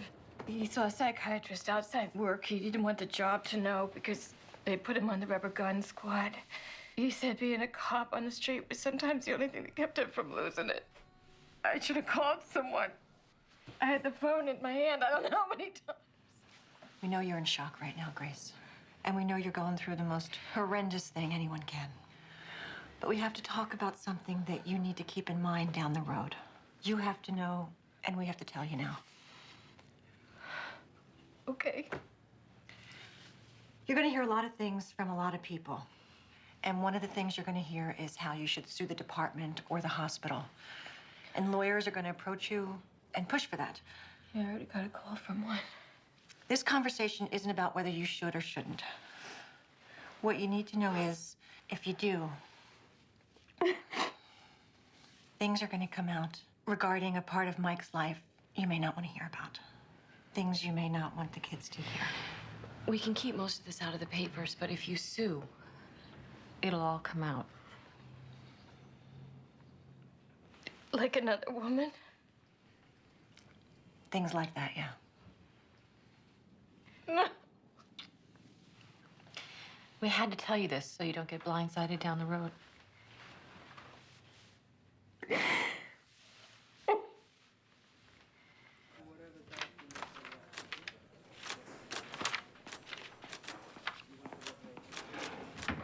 How'd she take it? Good as could be expected, I guess. She's not ready to walk out. Connie's going to take her home when she is. You gotta go. Yeah, go. We got this. Oh, hi. Hi. I was going to meet you downstairs. The officer at the desk said to come up. Oh, okay. You want me to wait back downstairs? No, no, no. I'm ready. All right, guys. Night, Diane. Good night. Bobby's doctor. Yeah, that's what she said.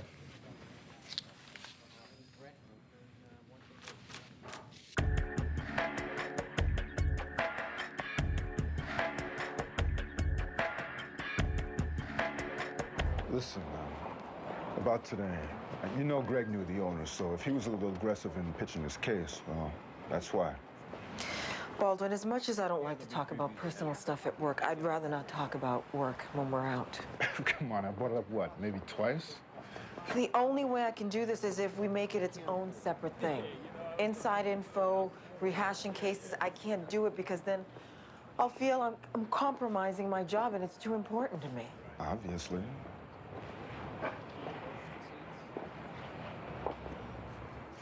I want to share the good things other than work with you. And there's a lot else to enjoy. Let's share that. If your big thing is leaving work at work, then why you still gotta try and dictate terms when we're outside of it and not just let it happen? Can you share the good things with me? Yeah. I can do that. Then let's do it.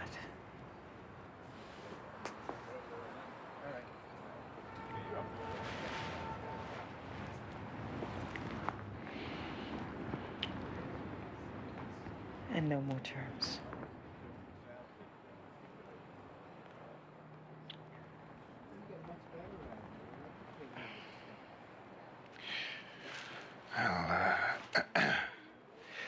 better get going.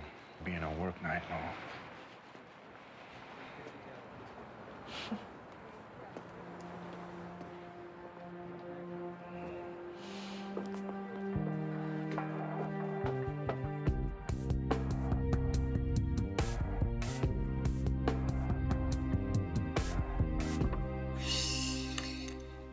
And what's this guy's superpowers? He can fly and be invisible. Yeah, huh? How about that one? I haven't decided yet.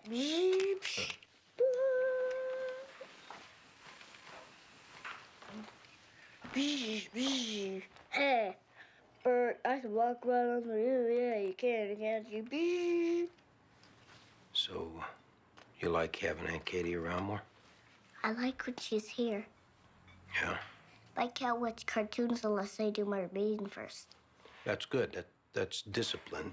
You gotta have that, or else you watch cartoons all the time and your brain turns to mush. Cartoons don't make your brain turn to mush. But you like Aunt Katie being around. I miss her when she's not around.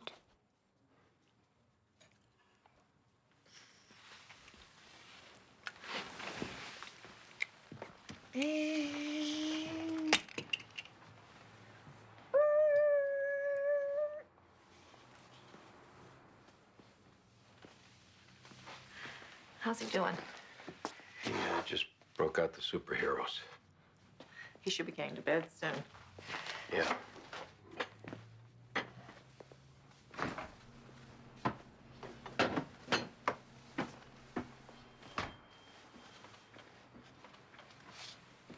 So, do you want me to spend the night tonight? Maybe you should just move in. Just drop everything and move in? You're good for Theo. You're good for me.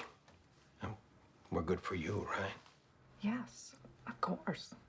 So move in. We'll make a family and we'll raise Theo right. And I'm what? Your girlfriend? Your roommate, but we share the same bed? No, I want you to be comfortable, you know, whatever you need to be comfortable, because this would be your place too. Well, if I move in and we make a family, Andy, I want it to be official. I need that to be comfortable. Okay, we can do that. Do you mean it?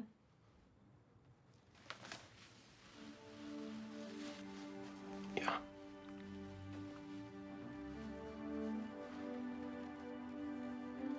So we get married? Is that what you're saying? That's what I'm saying. Yeah. I'd like that, Andy. Very much.